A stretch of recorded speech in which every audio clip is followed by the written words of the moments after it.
All right, let me check my microphone here. Let me see what's going on.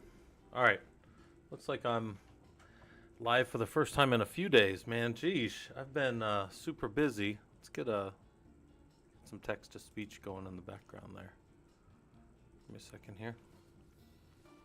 We'll pull this one up. This will be a good one. We won't talk through this unless anybody wants to talk through it.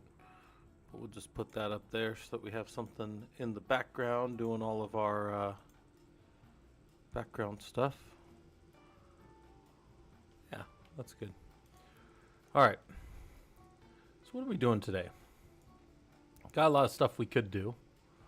Got a lot of stuff I've been doing. I haven't been on because I've been like heavily connected into the network. I use a VPN for work on one of my government customers that I can't like dual hone and go out. So it's kind of this. Let me get rid of this thing real quick. It's kind of a hassle. I can't use any other, like I can't just go out to the internet like I can with other VPNs. So yeah, so that's where we're at here. Let me get my Excalibur up.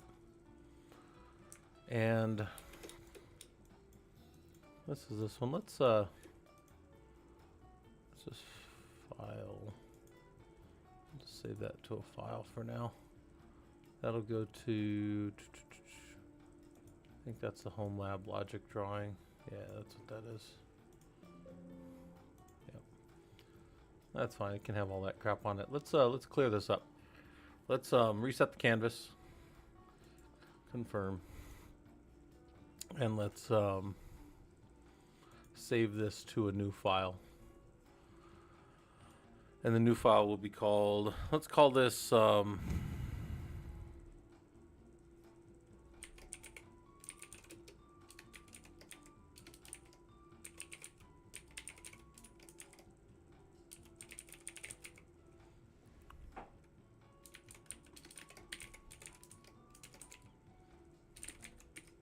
that's fine. Let's call it notes. I'll throw some notes up here for me and I guess anybody else. And I wonder, do I have one of those already, like in VS Code or something? No, I was just messing around in VS Code with the do all the Linux stuff. So I was working in the website the other day. But yeah, so we're not working too hard. We're just kind of getting on here, and I'm going to start planning out the automation course a little bit. That's probably going to be tempered between what we already have and then also kind of where we want the automation piece to go. So we'll look at that. That's really interesting that my my users all dropped off, but that's not because other people couldn't come in. That's because I wasn't connected anymore. So I'm not connected into my home system right now. So I got to redo that connection. So I can come over here. I can go to like my home lab. I can reconnect. I haven't been connected in my home lab for quite a few days now.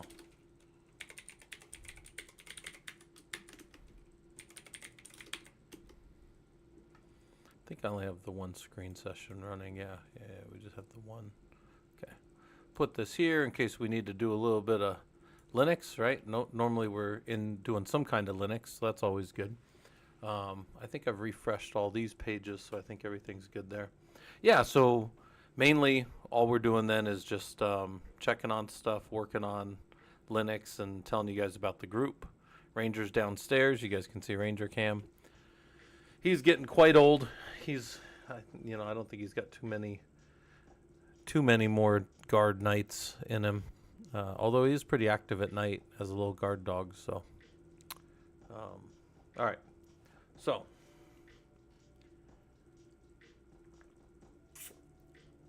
how are we going to plan out this automation thing? Let's start with just some text here.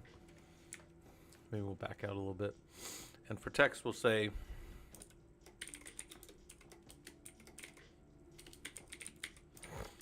and we're going to have a certain number of sessions. And one of the nice things about if you do take something like this and make a, at least something like this, I think we're going to make this one, we'll make this one all the way to 16 maybe. One of the nice things about if we do this is Probably that we will find, or well, okay, a couple things. The course outline, using something like this, we can grab it, throw it in a notepad, and we can actually just import it directly into PowerPoint, so that's kind of cool. If you draw any type of outline inside of any type of notepad program, you can import it and it'll just make all the slides for you in PowerPoint. So that's actually nice, you know, for like a deployment type thing. But for me, I mean, I can at least start drawing out some of the things that I kind of plan.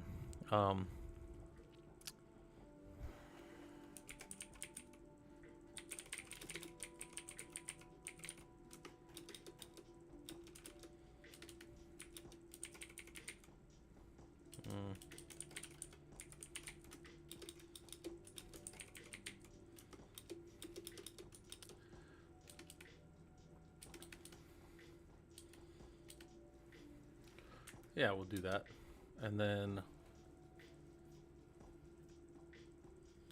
probably do, so we'll do an introduction,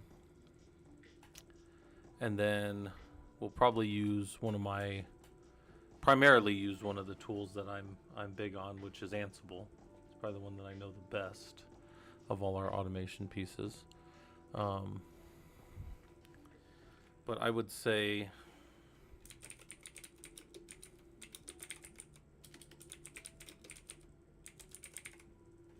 building and verifying inventory is going to be important. And then I'm going to say,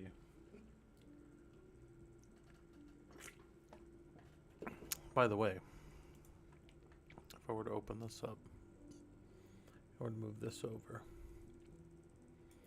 I would just come to like our Ansible labs, right? Here's what I have going on inside of Ansible now, like our labs now, but obviously we'll be adding a bunch more to it. So building and verifying inventory, then let's think about this.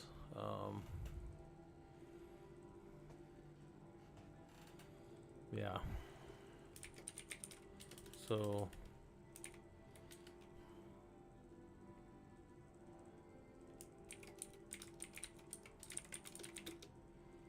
let's go with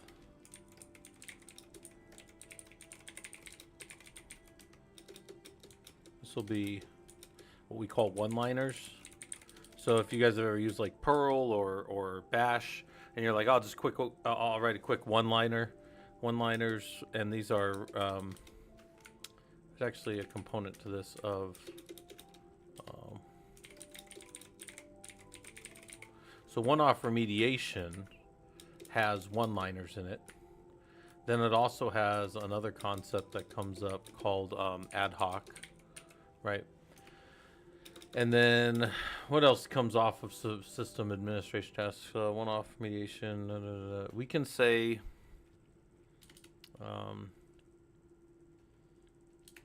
we won't do the reporting there, but there will be reporting later that I think will be important. But one-off remediation, one-liners, ad hoc. You know what? We got to do.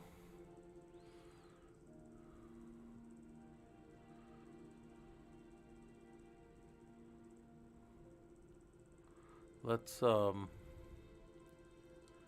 me think about this. I think even before this, as far as Ansible goes, I should probably have building inventories. Let's go look at another thing that we can cheat off of a little bit is the Ansible documentation. Let's see what the Ansible documentation has in here, because this is another big part of what we're going to be doing as far as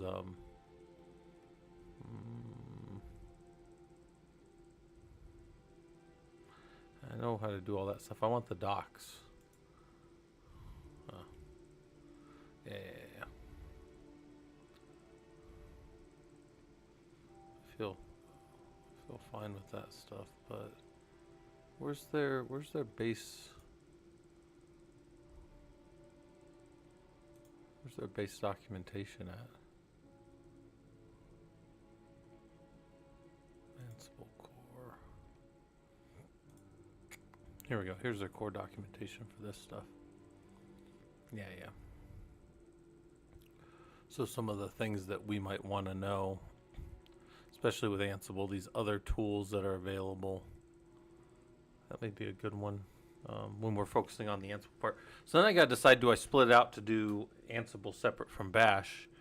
Because Bash and Python were also going to be a part of it. However, because so much of this is, we got to think about probably the overarching way that we're going to do this, and then down to the individual, pieces of maybe minutia. So this one may even get pushed down a little bit. So building and verifying inventory, because that's going to be different for different systems, right? Bash is typically files, Ansible, inventory, files. Flat files, there's no E on flat. And Python the same way. So Bash Python would also be flat files. I guess Python could pull from other things as well. Really whatever you wanted.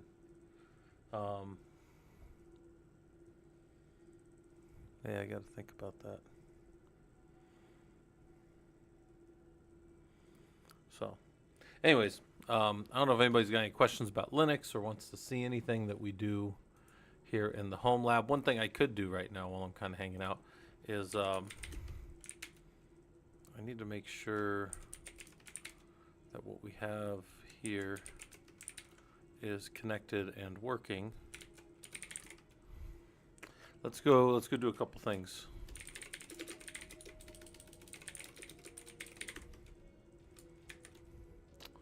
Let's do 673.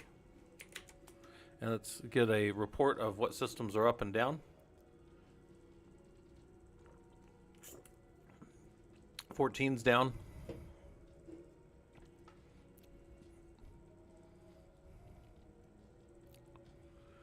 And 10 for hammer. Okay. Go find our tool. Get in there and just kind of muck around with it a little bit.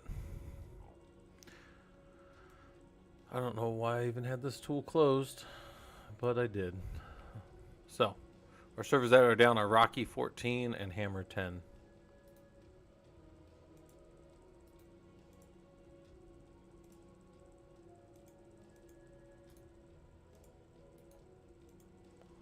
Rocky 14. What's going on with this guy? He is busted out of memory. All right, we're going to reboot him. And then Hammer 10. What's he doing? He's just hard down. Somebody shut down -H, that poor guy. So we'll make sure that he comes up clean. And make sure that there's nothing wrong with him.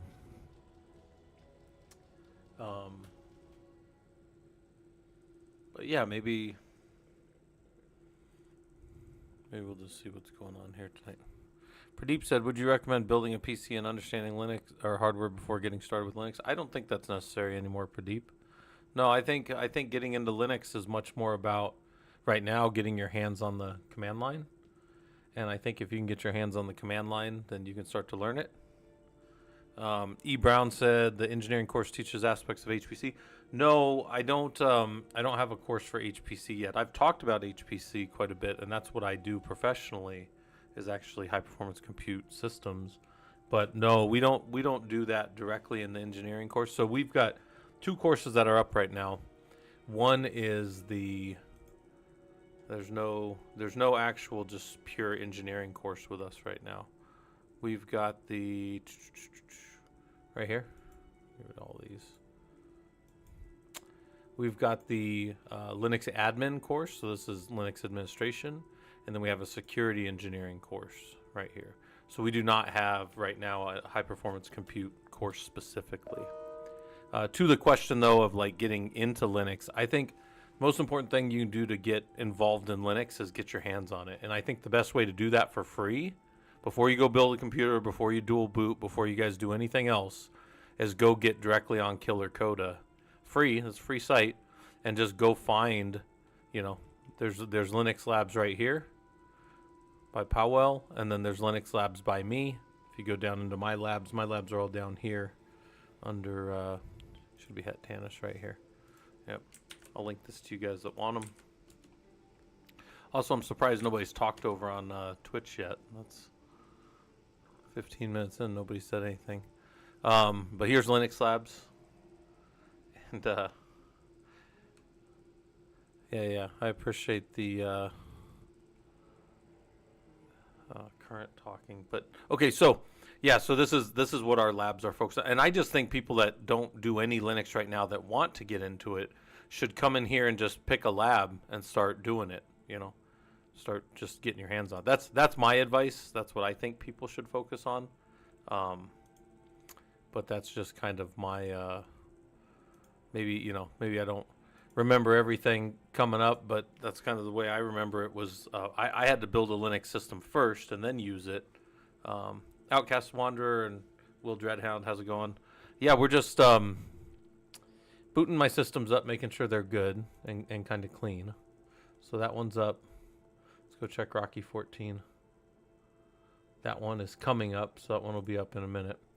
Yeah, and we're just, kind of hanging out and not working too. I've been working a lot the last few days, so I'm just kind of wanted to be on because I haven't been on for a few days, and I wanted to kind of hang out. The wife's out of town until Sunday, and I'm flying up to Denver separate. Well, I'll be just south of Denver in Colorado Springs for a few days, so that'll be that. Rue, you said I have a wonderful flow of information orally. Well, hopefully this resounds or resonates with some people. I guess resonates is the better word for that. And I hope that people think about, like, I tell people all the time, you can just be in Linux and enjoy working with the stuff as a hobbyist, and then you guys can go and do all kinds of other things for there, right? You can go from being in Linux to being in data administration, or you can go and being a data analyst and all kinds of other things. Yeah, I think there's all kinds of things that you guys can go from Linux. Linux is, I always call it like the piano of engineering. And if you guys know anybody that's a musician, or if you're a musician yourself, you know that a lot of the noodling you do and a lot of the messing around you do with music is on a piano or a keyboard.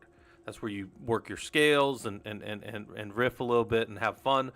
And then you'll move over to your other not everybody does that, but I'm just saying, like, a lot of people like to noodle around on. I mean, some people noodle around on a guitar too, obviously, but I'm saying a lot of people hang out in the bass, just practicing chords and working harmonies and arpeggios and all that kind of stuff.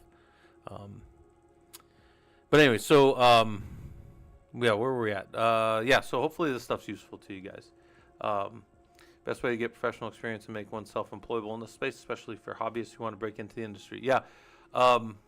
Minerva's Towel. Yeah, that's a great question. Like, how do we get experience and break into the space? I came in from the networking side of things, but I've helped a lot of people over the last 10 years get into Linux from just doing Linux.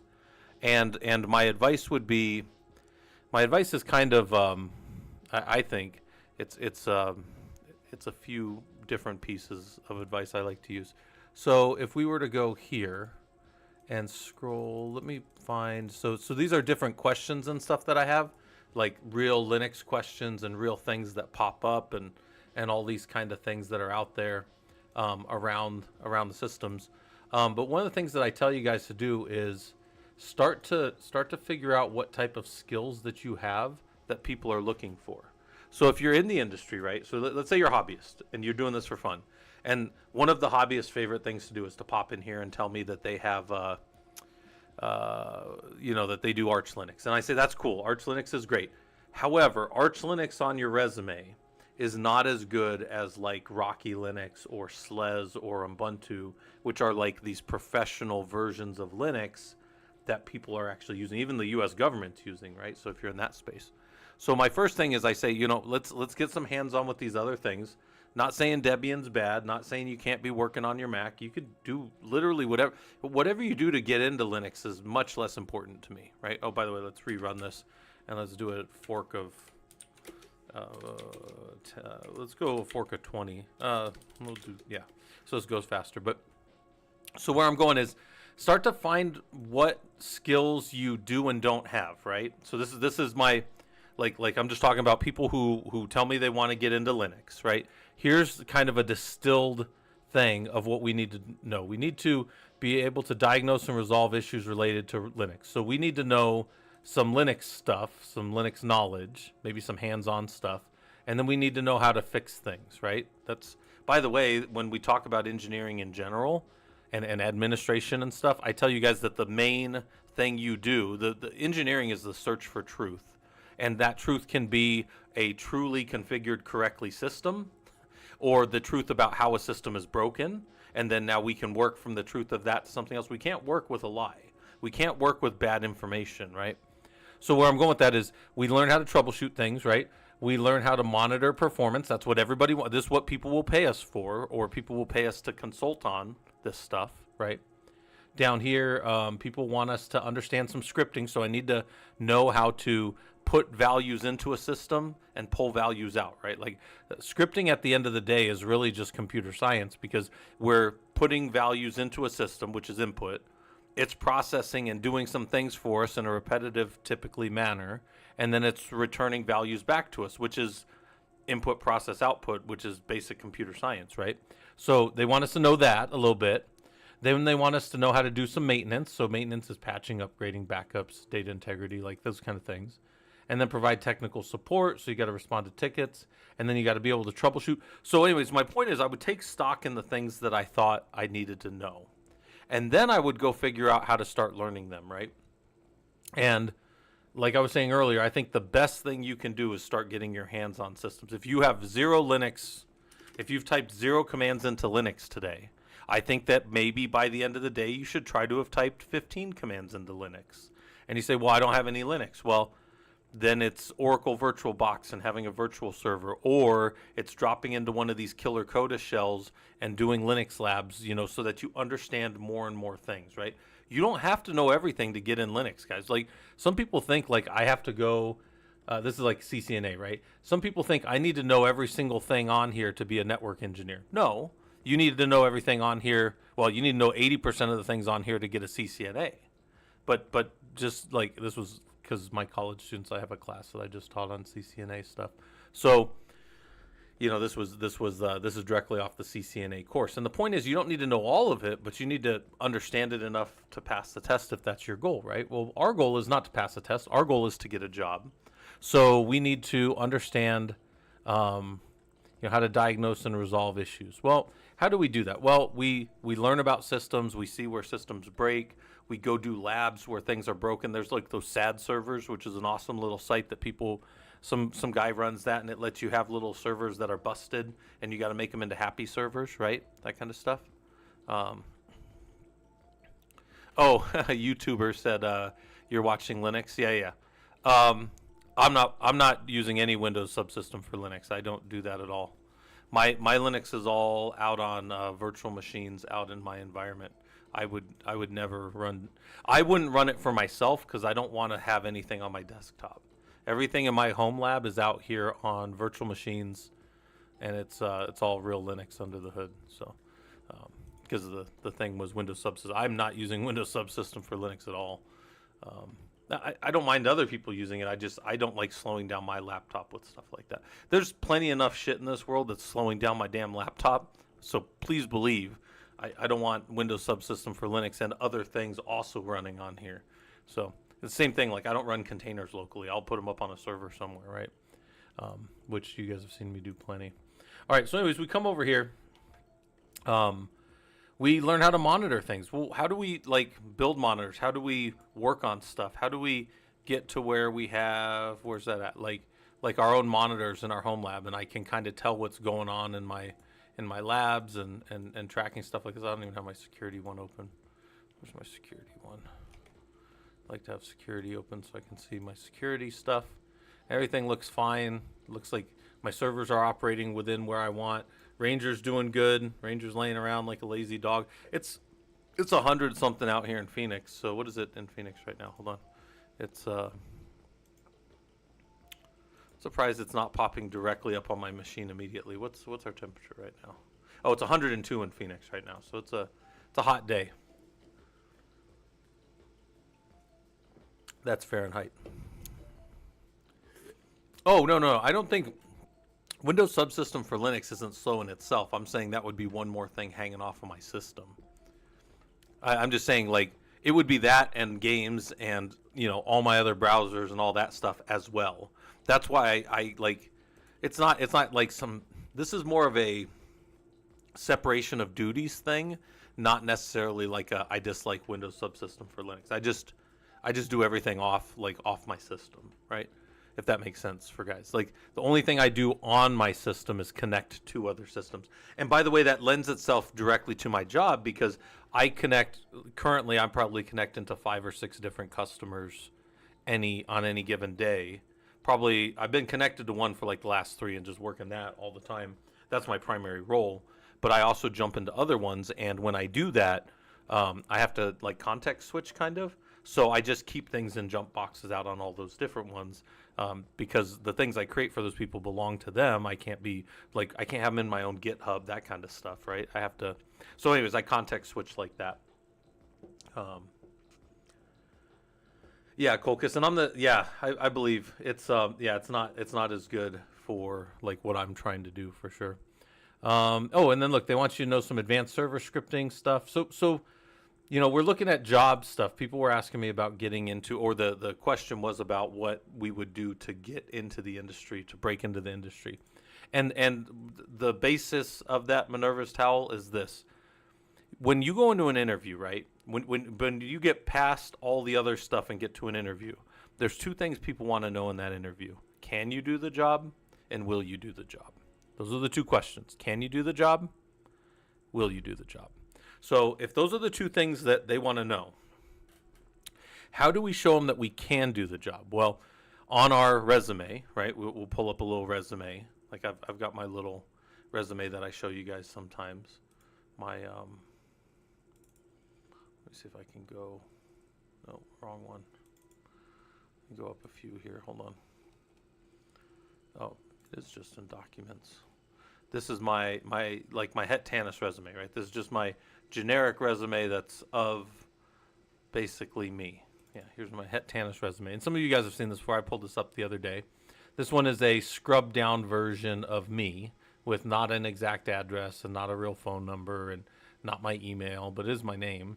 And that is my GitHub and that is my labs. And then what I do is I try to think, like I tell you guys, lead with what your strengths are. If they want somebody that has, a master's degree or something like that, you lead with that. But most admin stuff, when you guys go look at it, don't ask for that. They ask that you can do the work. So if you don't have a whole bunch of certs like I do, and if you don't have a bunch of experience like I do, and you don't have a whole bunch of education like I do, then what you're going to lead with up at the top is probably the things that you've been working on, like the core competencies that you have and the things that you can prove probably with like a portfolio and work and some of this other stuff. So take, for example, some of our guys are looking to get into the field right now. Some of the guys down in our Discord right now are actively looking. Well, some of those guys down in our Discord have helped to build these pages, right? This is the free Linux admin course right here, right? Completely free. And the guys put this all together. So they could prove, and they also did labs and they did all this other work. They can prove that they know these things right here. And they can put that on their resume, right? Like these, actually the things I like people to put on the resume is actually your course objectives, because these are the things that you should be able to do at the end of the course.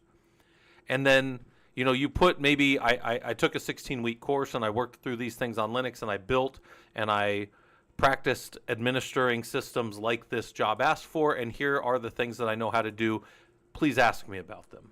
And that's the part that goes from the resume, right? Because here's the resume. I could say whatever I want on the resume, guys. I could lie, right? In fact, there's a whole little subset of our server that love talking about how much you should lie on your resume. And I'm like, well, That's fine, guys. I'm not going to tell you not to, but I'm going to tell you this. The next thing you have to be able to do is talk about it and explain it and answer questions around it in an interview. So I guess lie away as long as you can do that. I'm not a big fan of lying on anything, right? I think that's the opposite of engineering. Remember I said earlier, engineering is the search for truth? So I would posit that maybe you don't lie and you just know your shit. That would be me, right? Benny said you're the guy who has zero knowledge of Linux when it comes to commands, but you built VM. Yeah, and building stuff is great, right? But then we need to get in there. Engineering is 100%. Well, and the reason I call engineering the search for truth is this. We look for ones and zeros. We look for values to be set the way that we expect. And if they're not, we behave a certain way. And we teach our systems with our while loops and our for loops to do things while a certain condition exists or does not exist. So in that sense, and I tell people all the time, it's not an esoteric, like I'm sitting up on a mountain floating an inch off the ground or something, that it's that's what we do, right? This is our, I'm going to pull up another talk that I do sometimes, and some of you guys are going to be like, oh, Scott's pulling that up again. Yeah, I'm going to pull it up just for this part real quick.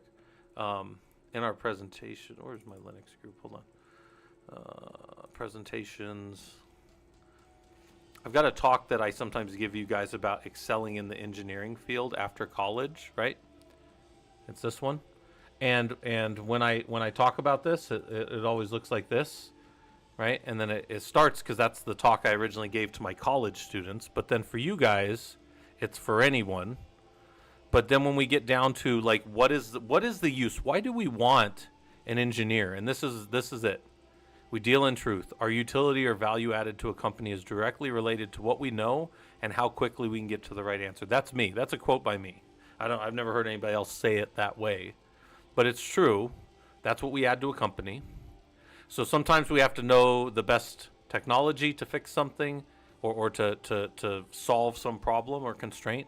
And sometimes we need to fix something. Those are the two things we generally do. We fix things and we build things. That's what engineers do. And to that point, if we know that that's what people want us for as engineers, now I'm off the admin topic for a second. These are the things we need to know how to do to keep ourselves going forward. Yeah, so YouTuber, that's 100% true. Penetrating the membrane of clueless HR types. For sure. You do need to play a game of, unfortunately, you do need to play a game of keywords. So if the resume, or if the thing's asking you for monitoring the performance of Linux systems, I would tell you to make sure that somewhere in whatever system, that you put together over here, it has those keywords, right? It says, if you have none of the stuff that I have, remember these are like a very generic one of mine. If you have none of those things, that's fine. But at the top of yours, you may say core skills, monitoring Linux systems. And then you might, put underneath that as maybe a bullet point, built out a set of labs and monitoring for my systems, and then maybe you use something like, we have all kinds of resources in our professional Linux users group where we give you guys the ability, it's all here under like projects. You guys, is it projects? Yeah, it's very early on in projects, but it's up there where you can do all of the monitoring stuff to build. You guys can build all these same things that I have. These are not even that great. They're functional for me. I don't care that they're super pretty. They do what I want to monitor in my home lab, right? So, but also you could then show somebody in an interview, right? Again, we got to get to the interview.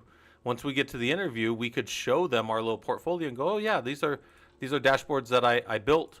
What is the structure of this? How does that work? Well, this is the logical layout of what I've built here, and maybe you have one of these, right? Because I'm always telling you guys to draw things out, and maybe you have something that looks like this, and then you can talk to, how your system monitoring architecture works.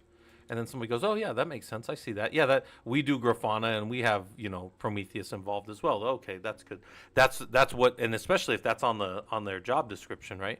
Now you're proving that you know Prometheus and Grafana. And you can talk about how Grafana queries Prometheus on port 9090 to gather the data that it needs. And you know that Prometheus is the time series database that doesn't, so the storage happens here. It doesn't happen over on the node exporter. It doesn't happen over here in Grafana. This is the component of storage, and you know that, and you can talk to that, right? Somebody asks you a troubleshooting question around it. Excuse me, because maybe their company had that problem recently. Managers love to do that. Something that's a hot button issue that they recently had a problem with. They love to ask about that.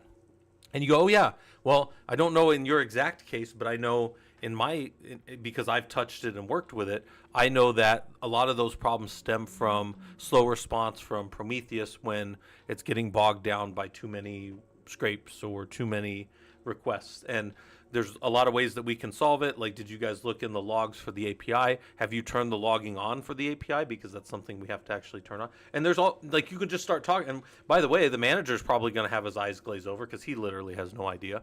And the one or two tech people that they have in the room, because they always have a guy like me in the room to talk tech with somebody, we're going to step in and go, yeah, you know what? That is what we ended up doing. And then, once you establish that rapport with somebody, and I tell people all the time, it only takes about, God, maybe 30 seconds, but I conservatively say 5 minutes, but I think it's only about 30 seconds, maybe 2 minutes at the max for me, to know if somebody's kind of operating on the same level. And that's not like being as smart as me. That's not what I'm saying. I'm saying, like, are they turned on to, like, how the system works? You take that however you want. I don't mean it the weird way. I mean, like, are they snapped on? Do they snap to? Do they understand what they're doing or not? Because, quite frankly, and I mean, you say this as an engineer, there's so many people in your company that are not fucking turned on. They have no idea what's going on, right? And you need to be, as an engineer and an admin, you need to be somebody that's watching this stuff. Benny Espinal said, if you were my professor in college, I would. Oh God, sorry, Benny, I apologize. I read that. I saw wood. And then I read, and I was going to read it like all sappy, and it said you wouldn't have dropped out. I'm like, oh my God, this guy's saying he would have dropped out. And I'm like, geez, I've only had one or two people ever tell me that. But no, that's funny. I was thinking he was telling me he would have dropped out. No, Benny, I'll tell you what, man, like, the thing that kept me going through college is I was like, they're not going to send me back to Iraq, right? So I went to college very religiously when I got out of the Army, but obviously, too, one of the other things I tell you guys, like, you got to find something that's interesting to you. I will never be that guy that tells you, oh, you won't find something you love, you won't work a day in your life. Guys, I will tell you, like, you will work hard thinking, even if you really love Linux. I've been working the last few days on this. I've been scrubbing old data out of our big Luster system, and the problem is it's like the basin is so big. It's like you ever see like that Dirty Jobs show where he's like scraping out the inside of like a dump truck with like concrete in it, and it's like when you look at stuff like that, you're like, man, you hope you have a tool that's bigger than like a little 2-inch water pressure thing, because you got to clean this whole freaking truck out.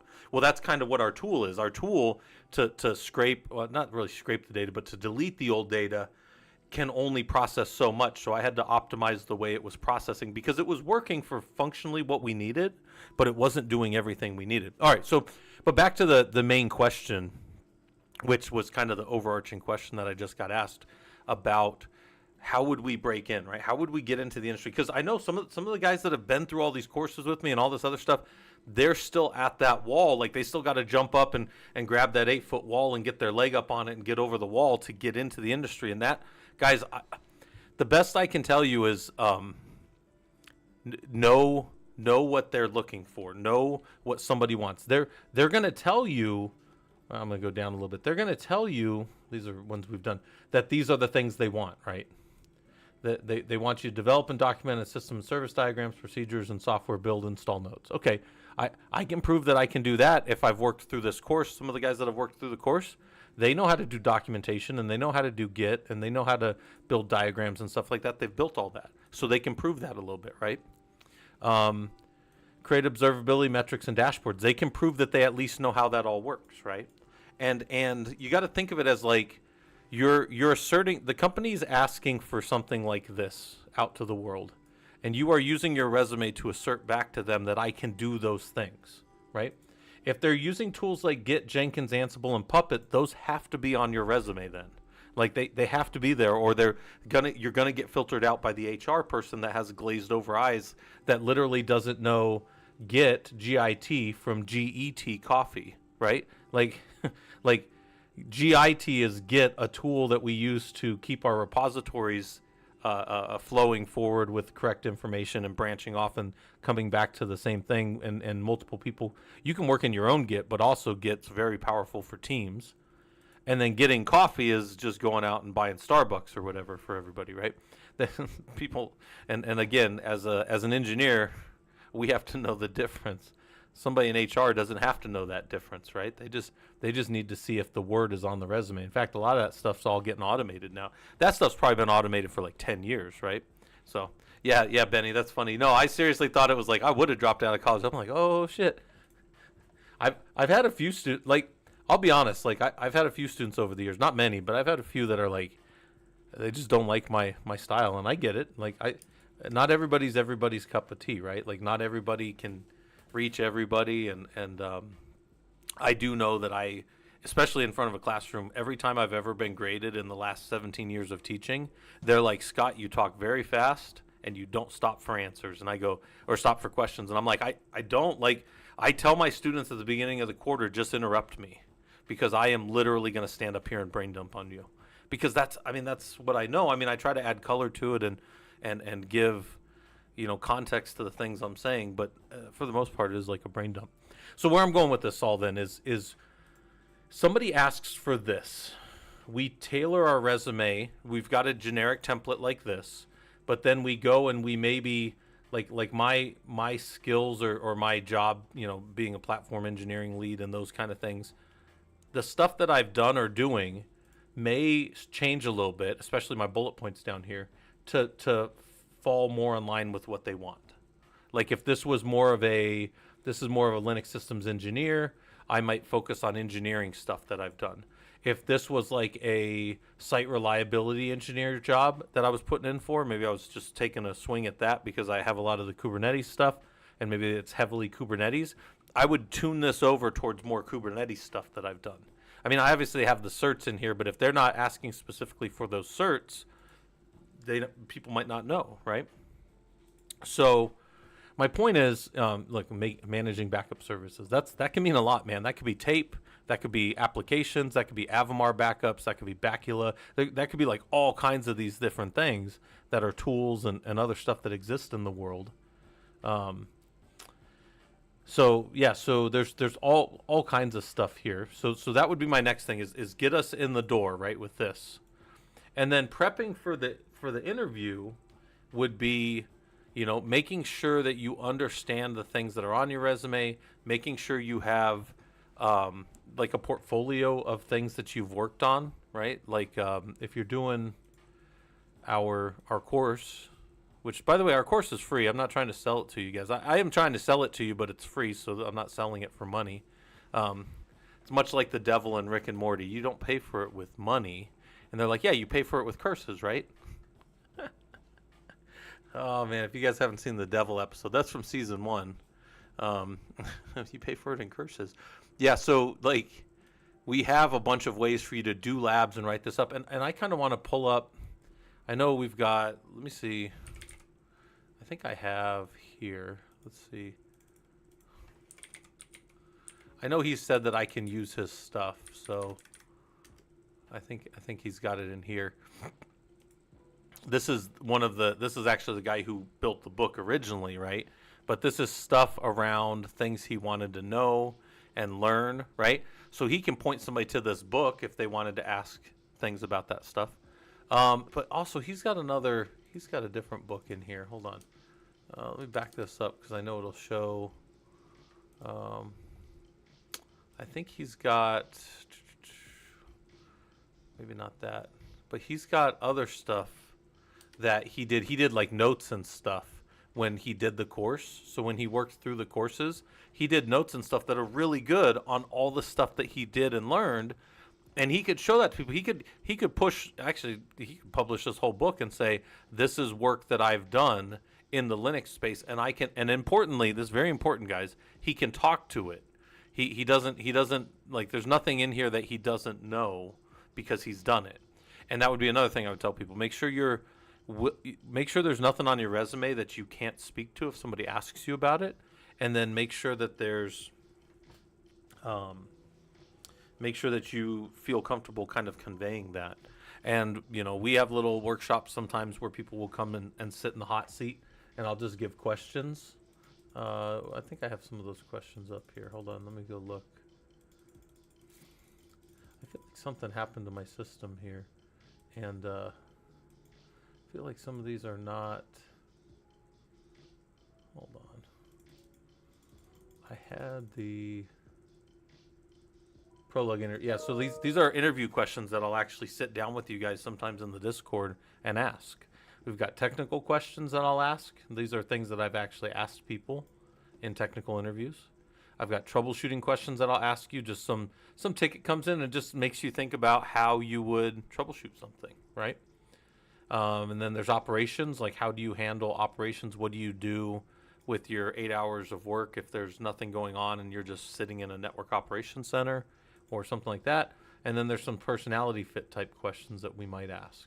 How do you go about learning a new skill or task? There's no trick question there. It's just what do you do to learn stuff? Do you like to read it? Do you like to watch it on YouTube? Do you go buy a course on Udemy for $15 and then never watch it? Like what's the methodology for you to do these things, right? That's one that's kind of big with our group. But yeah, these are all real jobs, right? And then just how do you convey this? That would be my next thing. Because in an interview, people get nervous. We got people that talk about their poor interview skills, and they would call them poor interview skills. I'm not calling them that. They're calling them that. So maybe you need to. This is also a weird paradigm for most people. There's only one place on planet Earth that I know of where you're allowed to brag about yourself. Like if you're bragging about yourself walking around, people are going to think you're an asshole. If you're bragging about yourself at work when you're just in the lunch cafeteria, people are going to think you're a jerk. But if you are bragging about yourself in an interview, it's kind of expected. So one thing, I remember I was in a master's program for college. Some of you guys know I have 2 master's degrees. That doesn't matter that much, but it's just part of the conversation here. I was in a program, and I remember that they told us that when men talk about this was like a woman teaching the course, so I'm just telling you guys, and it was a change management course, and she said that when women talk about how the project went, they say a lot of times we did this and this and this, but when men and I guess people would put in air quotes alpha men or whatever, they will talk about I did this and I did that and I led the team and like this and this, and it's the difference between like an assertive first person and like a passive voice, if you will. And it's not that here's the thing. There's a lot of people that probably went into building some system up. And if you're like, well, we did this and we did that, people are going to be like, well, does this person really know? Are they one of those switched on people, or were they just like a project planner? And now they're going to dig in. But if you're like, I configured and built this. Ask me anything about it. That's different. That's like a different type of voice, because well, you guys that have been around know that I actually did build this and I can talk to any of this. But the thing, it's not a challenge, guys. It's just that's the only place you're allowed. You're literally like asking them for, like when you're in an interview, you're literally asking them to like bring you on to the company, right? Hey, how's it going? Thanks for the raid. Guys, we're just kind of talking about getting into Linux right now. So nice raid inbound. I do appreciate it. Actually, I haven't even streamed for like the last 3 days because I've been like hyper focused on this project, and I've been VPN'd in. And the VPN that I use for this project, one of my government customers, I can't do anything. I can't stream off it, Root guy got my first kiss on Ubuntu. Is that like keep it simple, stupid? Is that what that is? Benny said your style of learning, straight to the point and hands-on skills. I'm currently desktop support, wanting to transition to Linux. Puzzles and brain is built like an engineer. That's awesome, Benny. I definitely think, one, that you can do it. 2, get yourself connected to a community. How about we'll just do this, since I'm sitting here, this was by the way, and I'll show you guys this real quick, which will be like an interview. This is actual set of interview questions that I've asked for a company for site reliability engineering. And we went through about 7 people that got to me. So me and one other guy, guy named Mac Mao, we sat and did these for the company, right? We did this for the organization. And this is they never saw it. Nobody ever saw it besides us. But this is how we I almost said objectified. This is how we objectively figured out who the best candidate was in our technical questions. So I'm going to show you guys the way that I did this, right? Whenever you guys see me build out a test of any type or any type of data gathering or scientific study or survey, you will see me do this. I will write the purpose, select the next senior SRE for a team. We got a really good one with this process too. I really like the guy. He just got his Prometheus certification the other day too, so he's moving right along. Then the scope is the technical questions to determine capability to execute on the job duties. Out of scope, I didn't care about those personality questions that I showed you guys earlier. Not in this one. Enzo Bear, how's it going? Hopefully this stuff's useful to you. And sorry guys, yeah, I need to look down more and not just ignore. I'm trying not to ignore chat, as much because I do brain dump a lot, and you guys don't really have a good mechanism here to like ding in and bother me. Wait, actually, let me see. I have this open. So technically, I think you guys could, if you do, hold on. I can answer that for money. Did you guys hear that? I could answer that for money. Hold on. I might go. Let me go into something else here real quick. Hold on. Let me go. Yeah, that popped up. Okay. All right. We'll do it this way.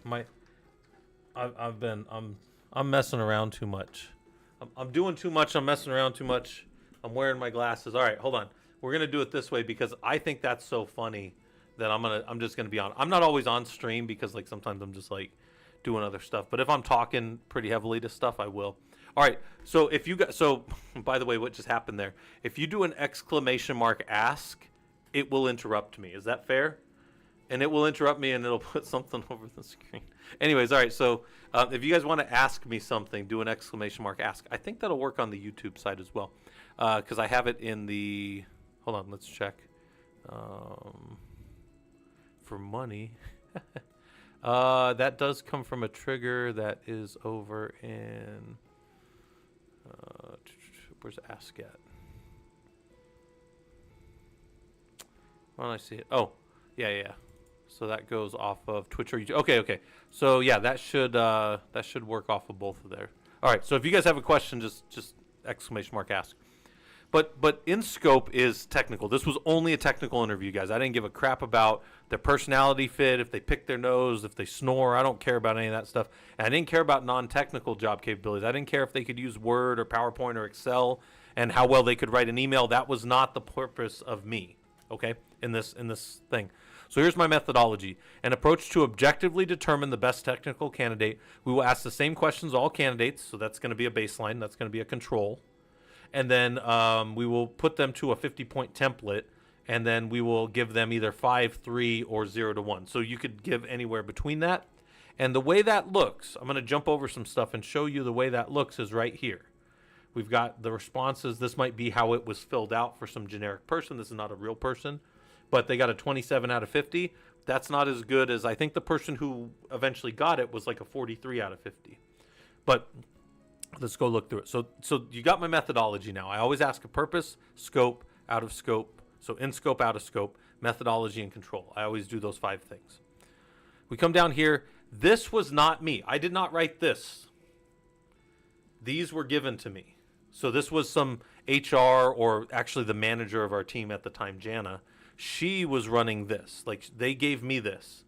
And I put the questions together from what they wanted. So do you see all these numbers here? Question. These are me. All right. So track specific responsibilities. And then competencies, 9 and 10. So here's the 9th and the 10th questions. They want I'm not going to, in a technical interview, I'm not going to ask you if you have a 4-year degree. I could not in any way, shape, or form care any less.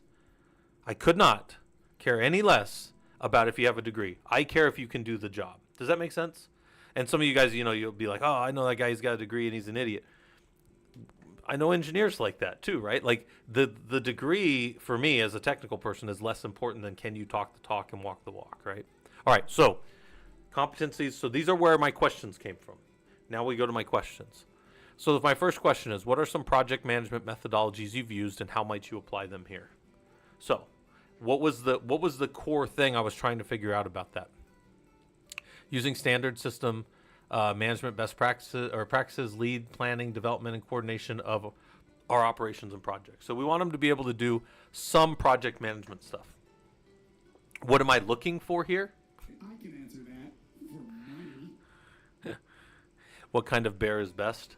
All right, well, that's tricky. So first we've got to build, so if we were going to determine the best bear, right, we would have to build the metrics by, the metrics are the measures we use, right? But that's just us engineers trying to sound cool. So we say the metrics. So how would we judge a bear? We would do the same thing to determine the best bear. It's actually funny. It's a joke and it's a question that was asked, but it's also kind of right in line with this. How would we determine the best candidate? How would we determine the best bear? Well, we might do this. We might say one of the areas by which we'll judge a bear will be size. You know, the average adult male size of bears, right? And then we could go gather that data from probably data.gov, which is a great site for pulling information, probably something around like National Geographic, right? We wouldn't take the highest and the lowest outliers because runs don't matter and giants don't matter. We want the average, right? We want to know what bear on average is the best, right? Then we would take maybe the next one would be, so we would have size. Size would be one. And then maybe the next one we would do is something like, I don't know, maybe we focus on diet. How many calories does a bear have to consume? I read one time that like a bear has to consume like 210,000 calories. That's 210,000 calories a day. That's like me. No, I'm just kidding. But that's per day, but when they're getting ready to hibernate. That is a huge amount of fish and salmon, guys, by the way. That's a lot. I mean, they're eating the whole salmon, so they're probably getting a lot of calories, but that's still a lot of calories. Yeah, I read that somewhere, and I was like, that's like how many calories I am overweight right there. Each day they have to do that, right? Well, anyway, so we would pick that maybe. Then maybe we'd pick, I don't know, maybe we'd pick something fun like their top run speed or something, because maybe we think it's going to be a bear that we're going to sit on and charge into battle or something, right? We're going to be one of those video games or something. So my point is to pick the best bear. And I think you meant bear because I see bear, but I was thinking maybe he meant beer. And then it would be, guys, beer would be the same way. Does it have to come from a certain region? Does it have to be a certain age? Like, how would you pick the best whiskey? I know, guys, look, I don't really drink anymore, but when I did, you would not, if we were talking best tasting alcohol of any type, right, let's say, you would never have gotten me to agree that like the fruity stuff was good, but I also don't like bitter beers. So like for me, there would be like a bitterness to like fruity scale, or maybe is it fruity would be a true or a false. And if I think it's fruity, it may fall right out of contention. So anyways, my point is, but everybody else is going to have different metrics. So this is one of the reasons like when we argue online and shit, you know, I don't try to get political or anything, but people are talking past each other. You're talking about these three things and they're talking about those three things, and you're never going to, I mean, obviously it's strangers for the most part, so you don't care anyways. But I'm saying this is why your dad doesn't talk to you anymore. This is why your uncle's mad at you, is because you guys are talking past each other and you don't agree on what you're going to measure. Because if we could objectively agree on something, it's not subjective anymore. Does that make sense? I'm not telling you to go get into these arguments and stuff with people because nobody wants to do that. Everybody just wants to yell and stuff. But yeah, so this is how I did it. So Root Guy, you're very right. Figuring out how to measure subjective stuff is very difficult. So what I did was I asked the same questions. These were open-ended questions, by the way. And then me and Mac, we did these separate. It was like a double-blind test. And it's funny, when we did this, Mac and I did like 7 interviews for this position and probably like 15 interviews for the senior Linux position that we had, which we really wanted an HPC guy, but we settled for like a Linux guy that we could train in HPC. And Mac and I, in all of our times doing it, I don't think we were ever at the end score more than like 3 points off. So we were all pretty, sometimes he'd be a little different on one of these questions, but we were typically pretty close on what we thought when it all came out in the wash. And I thought that was actually a good way I would have looked at things differently and he would have looked at things differently, but this helps to make them objectively like the same. They almost like mesh a little better because of this, if that makes sense. So this is, we don't have to go through all of them, but I would expect for this project management methodologies, I would expect somebody to say agile, or maybe they're a little older school, so they use something like a software waterfall methodology and waterfall design. Those are all valid if you can explain. Like, what I wanted out of it was if they knew it and understood how they used it and could talk to a little bit of the pain points. We only had 30 minutes, so we only had about 3 minutes per question. We weren't spending a deep amount of time with this stuff. What's your experience with Git and SVN? What are some best practices you'd like to see in your junior engineers? They're going to be in charge of engineers. Watch question 3. They're going to be in charge of the junior staff to deliver best practices in daily operations. So if they have to do that, I need to know that they know Git and that they understand some best practices to show others. Now, the guy we picked was really good at doing this for himself, but did not necessarily have junior engineers, so he dropped a few points. He probably was like a 3 or something on this one.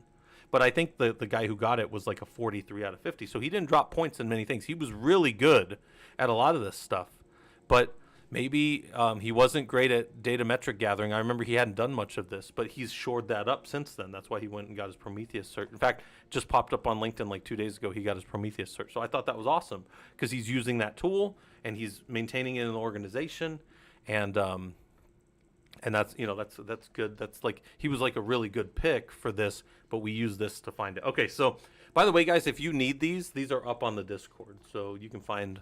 Like if you look for SRE up on the Discord, you could have that. I don't know why you'd need this particular one, but that's my methodology for how I find a person that I think would be ready. So the next part was this. I was going to talk to you guys about this. So because this is, I don't know, this is kind of the theme that came up, and we were talking about, so this is excelling in the engineering field after college. I've always given this to my college students. I wrote this originally for my college students. But then because I stream and because I have a 4,000 person Discord, I changed it over to like for anyone. Because I do know, guys, I know a lot of engineers that do not have a college degree. A lot of people that are like systems engineers and network and security engineers. So there's that, okay? So hopefully Benny, we didn't find out what bear is best, but we figured out that we would do metrics and we would build one of those tables for how to determine a bear. So hopefully that answers your question. By the way, you know what? I'm gonna fix this. Hold on real quick. I'm gonna put up my notepad. No, wrong one. I meant my regular notepad. Hold on. Let's go to this app real quick. And let's fix clip to clip. Yeah, I do like when you guys clip things and then ask. I think, let me see if I can save that real quick. I don't know if it'll all fit, so I gotta watch this other screen for a second. Hold on.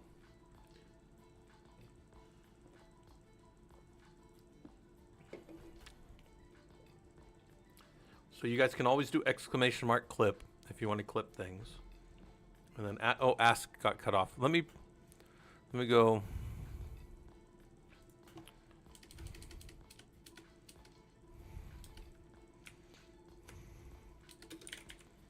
Let me try that.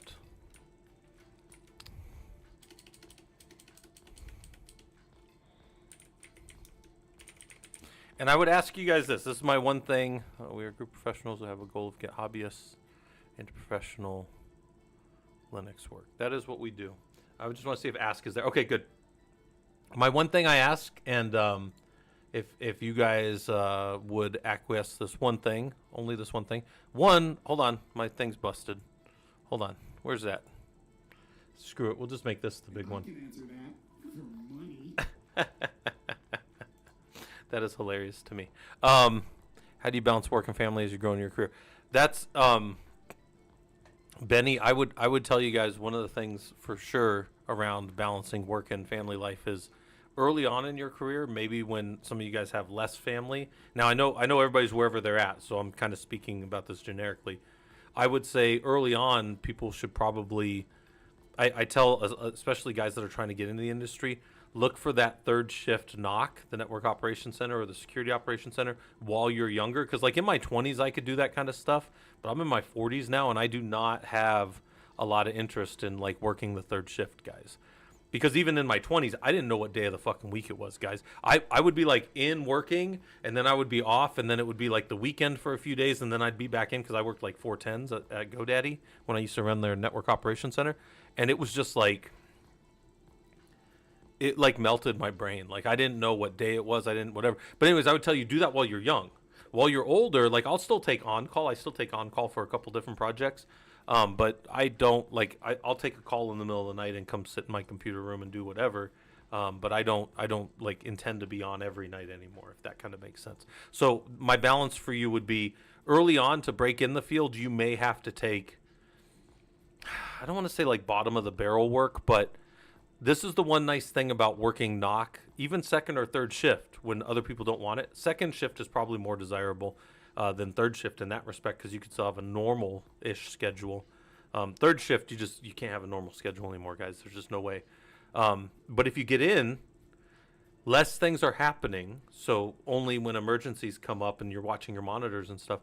The rest of your time, you could be sitting there reading your Darkwing Duck and your freaking old Batman comics, or you could be studying your ass off to get good at these other things, right? So that would be my advice to balance is early on. I think career can maybe win that, but I think with family and stuff, you do have to kind of pick. In fact, I wouldn't be streaming. Like I've been super busy the last 3 days, but then the wife flew up to Kansas, so she's hanging out with her sister for like I think she's like 5 days she's up there.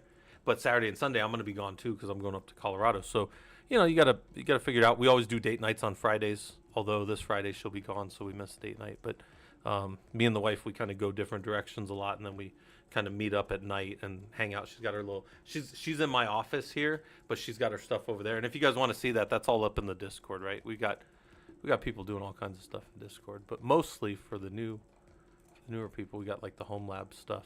People will post their home labs. And for me, since I just recently moved my office to a different room in my house, my home lab is here. If you guys want to see what I'm talking about. Oh, where's that? Oh yeah, this is my little office setup. This is what I'm sitting on. Those are like 35-inch monitors. And then this is a does everybody here know what a Lazy Susan is? So the little Lazy Susan can turn right here, and this monitor, this whole big monitor that I have over here can turn so that the wife sitting over on her little beanbag chair, we can so I'm over to the left, that thing will turn, and then like I can move my chair over a little bit and we can like watch movies and stuff on this big monitor. And then also she has this. I gave her her own little desk and big monitor. So then the cable management wasn't done yet, but it's my cable management's a lot better now. Not that I care that much about it, but I do work in data centers quite a bit. This was what I was talking about, the little swivel under there, so then everything can turn. This whole monitor can move. All right, but anyways, that's not the focus of the discussion. The focus of this discussion is excelling in the engineering field for anyone, not just after college. And this is the things that I think that you guys need to do. Let's get dangerous. Yeah, well, that thing's pretty heavy duty. Like that thing, and the monitor's directly on top of it. So I guess if you spun it around, the cables probably would get caught, and there probably would be some problems. But is the cable management ever done? No. And it is really funny that a cat said that, because cats always get involved with everything, right? All right, so this is excelling in the engineer. This is my little quote to get you guys interested, right? And some of you guys have seen me talk about this before. This is the same presentation, but maybe it'll give you guys some useful things. Also, remember, you've got that little exclamation mark ask if you want to ask me anything, and then exclamation mark clip if you just want to clip things. Because, yeah, sometimes I say things that are somewhat useful. I can answer that for money. Says you're 33 with a wife and a son. Third shift, yeah, so in that case, if third shift isn't happening, the other way to try to break in, it looks like you're already doing desktop support, so that was the other way I was going to say to go, is like look in your local schools and hospitals. Schools and hospitals always need people to do basic computer moving and like LAN tech, like what we call local area network technician type work. So that'll at least get you in the door, right? That's how I started. When I got out of the Army, I had my CCNA, and like nobody was hiring, dudes right out of the Army with their CCNAs, I guess, right? Not infantry guys, anyways. Maybe if I had been a networking guy or something, that would have been something. Um, but no, I worked at a school district for a while, and then after like a year of doing that, and I was going to college, they were like, "Hey, do you just want to be our like somebody left because they always like leave those positions?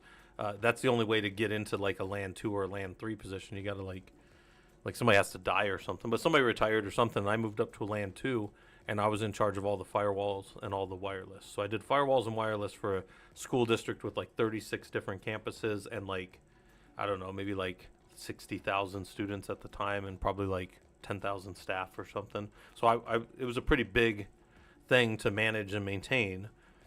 But I kind of set up their whole wireless infrastructure. We had some wireless, but it was not well deployed, and I built that all out. Yeah, healthcare sector, and Enzo Bear said healthcare sector needs help desk. That's 100%. There's always revolving work and that kind of stuff. But for us, like random quote to get you interested: education is not the filling of a pail, but the lighting of a fire. So what that is we're not just going to learn this once and never think about it again. There are fields of study that you can do that. IT is not one of them. IT is always changing. I learned very early on, guys, and I'm going to tell you this. This is the curse. And I apologize that if you don't know this, I'm now cursing you with this. This is the curse. If you get into IT, you will always be in a classroom for the rest of your career. You will either be sitting there learning or sitting where I am teaching. And that's actually one of the reasons I got into teaching was I was like, well, I got to sit in a freaking classroom for the rest of my career anyways. I might as well be in the front of it. But when you get into IT, the everything changes. 20-something years now of doing Linux professionally, right, as a admin and engineer and a high-performance compute guy. And I will tell you this, 10 years ago, if you had asked me so in 2015, if you said, Scott, do you know anything about Git? I'd have told you no. And then if you said, do you tell new guys that they need to know Git? I would tell you no. Nope. Get the hell out of here. That's what I would tell you. But now, if you were a Linux admin and you were like, Scott, do you need to know Git? And I'm like, you need to know Git to work on any operations team out there now. Yes, 100%. 100%. You say, really? You absolutely, yes. Your work is no longer just in the data center in a vacuum. We don't just do that anymore. So, yeah, Dinesh said, yeah, your advice to yourself is to get tired. It's time to retire. Yeah, I tell people all the time, like, I want the new generation of Linux engineers to come up. This is what I'm promoting and trying to get people to do so that I can go do something else and retire. But yeah, and this is, by the way, one other thing to that point. We are always learning in a career. But one of the nice things about Linux, which goes back to Unix, is, and I remember, like, I kind of learned this, so I'm 44 now, but when I was 38, when I first started on the NOAA project, which is NOAA, yeah. When I first started on that project, I remember I was 38, and I became a grandpa at 38, but I was 38, and the average guy on my team was 15 years older than me. So I would say the average guy on my team, if you took me an average, I would be way low. I would be the lowest guy on the team. I was the youngest by far. But I would say they were 53 and up. So then we averaged out to probably in the like mid-50s. And all those guys had been doing Linux and Unix style systems for even longer than me, right? So they were even senior to me, almost all of them, almost to a person. Where I'm going with that is, while all these things change and all these trends or whatever, the POSIX style underpinnings of like a Linux or a Unix system have not changed much. CD, PWD, LS has not functionally changed in those three commands have not functionally changed in over 50 years. Over 50 years now, guys. Right? So knowing that, there's some underpinnings of stability where, like, and by the way, like, man, this is actually one of the things I like the least about my current job. I love my job. I love working for Redline. But one of the things they do a lot of times is they throw a little parachute on me and launch me off into different customer sites to do like consulting for things. And it's because I kind of specialize in two things: build automation and security. Those are like my two like specialties in Linux, I guess. And they always are dropping me in, and I know the Linux side well, but I don't know their environment, and I have to come up to speed quickly. And I do a lot of drawings and Excalidraw and stuff like that because this is what we do. All right, but anyway, so we got to know some things, right? So again, you've got the ask and you've got the clip if you want to clip anything. By the way, it won't it'll just clip it. It doesn't do anything. It doesn't send it or show your name. I think it'll show that there was a clip made on both sides, but it doesn't, there's no, all right. So here's my quote. This is the quote that I originally pulled this up for. And we're engineers, we deal in truth. Our utility, or what we call the value added, is directly related to what we know or how quickly we can come to the correct answer. Now, the reason I say both of those things is engineers deal in truth in that we check a value to see if it's set to 1 or 0, right? Truth or false. We validate that some setting was taken by the system. And I tell you guys, even more generically than that, at the command line, there's only 2 things we ever do. We set values and check values. And you say, no, surely I can find a command that's not one of those things. And I'd say, okay, yeah, maybe you can find a gray area in there. But I'm going to tell you, generally, almost universally, when I'm working at the command line, doing thousands and thousands of commands a day, I am either setting a value or checking a value. I'd say enough that it approaches 100%. If it's 99, there's many nines after it. Percentage of my commands are either sending some setting into the system or then also checking that the system has taken that setting correctly. Okay. Sometimes we're called on to answer the best technology for some random problem, so new build, understanding things about where the industry is, and setting those things up. And then sometimes we're called on to fix a problem or troubleshoot why something is not working correctly. So in that case, knowledge and finding solutions are what we bring to the table as engineers. Now, a thing that we talked about here with how quickly we can get to the correct answer, we need to document the things that we do. If it takes me 2 hours to figure something out, that's fine. That's good engineering time used. If the problem comes up 3 weeks later and it takes me 2 hours again to find the answer to that problem, that's bad engineering. That is, in fact, probably one of the worst things you can do because, well, if previous Scott had prepped current Scott properly and done the documentation, I would just go check my notes and go, oh, that's the fix. And so how quickly we can get to the correct answer is on us as well because we have to document what we do. If we spend a lot of time figuring something out and then we don't document it so it's faster the next time, we have wasted all that time. And you might say, but I'm wasting the company's time. Sure, but after so long, they're going to realize that you're not very good at what you do, and they're going to eventually either look to replace you or make you stop going to as many meetings. And there's so many things that can happen, right? And we don't want those things, so we have to be good at what we do. So, all right. If we know that our value added is what we can do, and then we're called on to either build new things or to fix things that are currently there, then our goal in this presentation and this talk would be, how do we keep ourselves primed and ready to do that going forward? How do we say, okay, I'm Scott right now. How do I make sure that I'm still going to be good as an engineer in a few months or years or whatever? When I first wrote this, again, it was for my college students. The idea was, now you're leaving college, you've done these things, and you've become this thing, or you've started to become this thing called an engineer.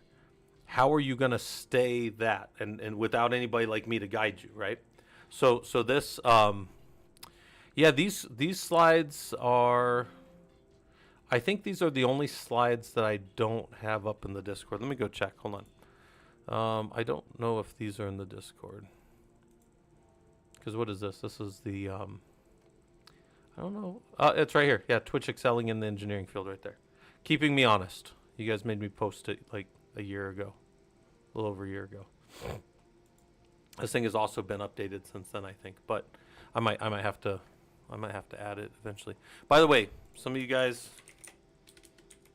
there's a Discord, and I will drop it over on the YouTube side as well, just so you guys have it. All right. So our goal then, with or without a mentor, is how are we going to do these things and keep ourselves sharp, right? If the idea is to be able to get to the right answer, be good at documentation, be good at, being engineers, then we have to do this. All right. So here's my overview, right? The continuing education after school. Hopefully I've shown you that the engineering, to be a good engineer, is going to require you to continue whatever education you use to get into engineering, right? And again, it doesn't have to be college. I know plenty of people that don't have degrees that are very talented engineers. So you got to learn how you learn. I'd say that's one of the first ones because, and what's the first one I talk about. But I think that everybody thinks they learn differently than everybody else, and maybe in some areas you're right. But let me tell you this: there are a lot more similarities in how humans learn than there are differences. And I'll prove that to you here in a minute. But I've been teaching a long time. I've had over 5,000 college students, but not just me, but the collective industry of education also knows that there is a certain way that the human brain learns things. We use a tool called Bloom's taxonomy, and I'll show it to you here. Hayes, how's it going? We're just going through getting into Linux and getting into being good at Linux, or this could apply to any topic, but I'm doing Linux and systems. Then we'll talk about certifications. I don't think you need certifications, but I'll show you the value of certifications to either complete them or just to study what we call the BOK, the body of knowledge. B-O-K, body of knowledge, right? And then we'll talk about home lab a little bit and things that you can do in your home lab. You can build professional stuff out. You can build personal stuff out. I think you should have a book collection of some type. I think you should have a place to go reference or know where to reference things. That is, now this is different than Stack Overflow. Stack Overflow is one of the best things on the web. It shows you how to connect and build and troubleshoot all kinds of things. In fact, we've joked around for years how Stack Overflow is like, has kept the internet running for the last 20 years. But a book collection is still super useful for really digging in on concepts, right? So, industry discussion.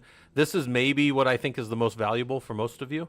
If you're hanging out on Twitch or if you're hanging out on YouTube and trying to learn something, I would tell you that there's also a bunch of Discords out there. There's a bunch of industry discussion groups. There's places to go. Measure Slack is one of them I think is really good. But there's places to go that you could start to talk and listen to how the engineers and the architects and the people that are doing these things now talk. And after you hang out with them for a while, you'll find that you'll do better in interviews because you're sitting around talking about the topics that are going to come up in the interview. So even if it's something that you're not super familiar with, you're like, oh yeah, I actually have heard of that. One of my buddies recently deployed that and I read their blog on it. And yeah, they were trying to put 25 petabytes a day through one of those databases you just asked about, but it was bottlenecking. They had to split it out. When you talk like that, even if you don't know exactly the thing, you haven't worked with it, you're still in the discussion, if that kind of makes sense. So I'm a big fan of knowing how engineers talk to each other, right? And then the last one I always put down here is mentor others. If you are the leader, if you're the head engineer, if you're the whatever, and you look around and there's nobody to help you or nobody to teach you, start teaching the junior people. Because, I've been doing Brazilian Jiu-Jitsu for 22 years now, right, since I got out of the Army. Right before I got out of the Army, I started doing Brazilian Jiu-Jitsu. And the best I ever was as like a Jiu-Jitsu wrestler was when I coached others. When I first started coaching others about like why we take shots the way we do and how we wrestle and those kind of things, it made me better because there were things that I did that I didn't understand why I did. I just did because somebody told me before. And then when I started understanding what was happening, it made me better. And it's the same thing here. You can only have your one perspective about something. Like the way that I do Linux and the way that I look around things, like if I go pop on here and I'm, and then I go to, I go back up and you're like, what'd you just do right there? What's that sudo? And I go, oh, well, sudo is just the way that I've always become root. And you're like, well, what's happening on the back end? And I go,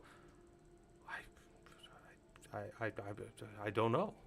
I don't know what's going on in the back end. And maybe I don't, right? But the point is now because you asked that, we can go investigate that. We can talk about that. And this is, by the way, a lot of the stuff that we do in the course. I make you guys do these discussions. And it's not because I want to hear you talk or I want to like, this guy doesn't know a thing. No, it's because when you talk through things and you think things out and then you vocalize them, that just like, I don't know, I'm not a psychologist or anything, but that opens up pathways in your brains to remember it better and to understand like how things work. But I am going to talk a little bit about something that comes up with that as well. But all right, so anyways, this is my overview. These are the things that I think you need to do and know and all that stuff.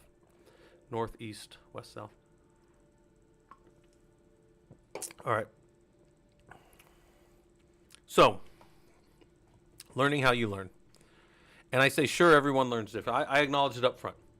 People think I'm a structured learner. I love structure. I love when people give me bullet points. Beautiful. Other people say, I don't like any of that stuff. I just want to hear stories. And I say, those type of proclivities to how you learn are valid. If you tell me, Scott, I can't watch a video, I have to read, I believe you. And if you tell me I only like watching videos and I hate reading, I believe you there too, guys. I 100% believe you. Trust me. I have college students that have bragged to me at the end. They're like, I never opened a book. And I'm like, I'm sorry. Like, I'm sorry that like that the books don't engage you or whatever. Like but they made it through, right? They did whatever they needed to. But where I'm going with this is everybody learns differently, but these are some things that are kind of universal. Figure out a schedule that works best for you. If you come home exhausted at the end of the day and you just can't go to the gym and work out, or you can't go and whatever, then guess what you need to do? You need to do it before work then. That's all there is to it. And you say, but I'll be tired. You're going to be tired at the end of the day anyways. So you got to do it before. So again, you do not find time. You have to make time. Do you have to get up 15 minutes earlier? Does that mean you have to go to bed a little earlier as well? Yeah, it does.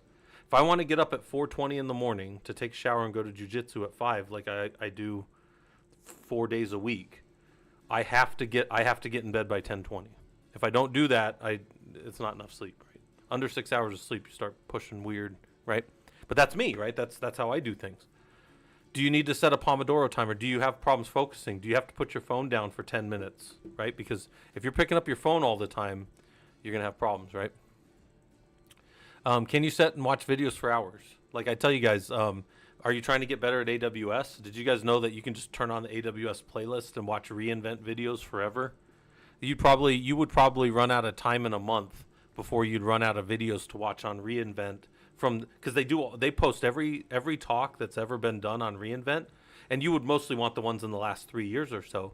But I use those heavily when I was getting my Solutions Architect Pro from AWS, which is a pretty good beefy test. That's not an easy one, right? That's definitely not the hardest one I've ever taken, but that was a hard one, right?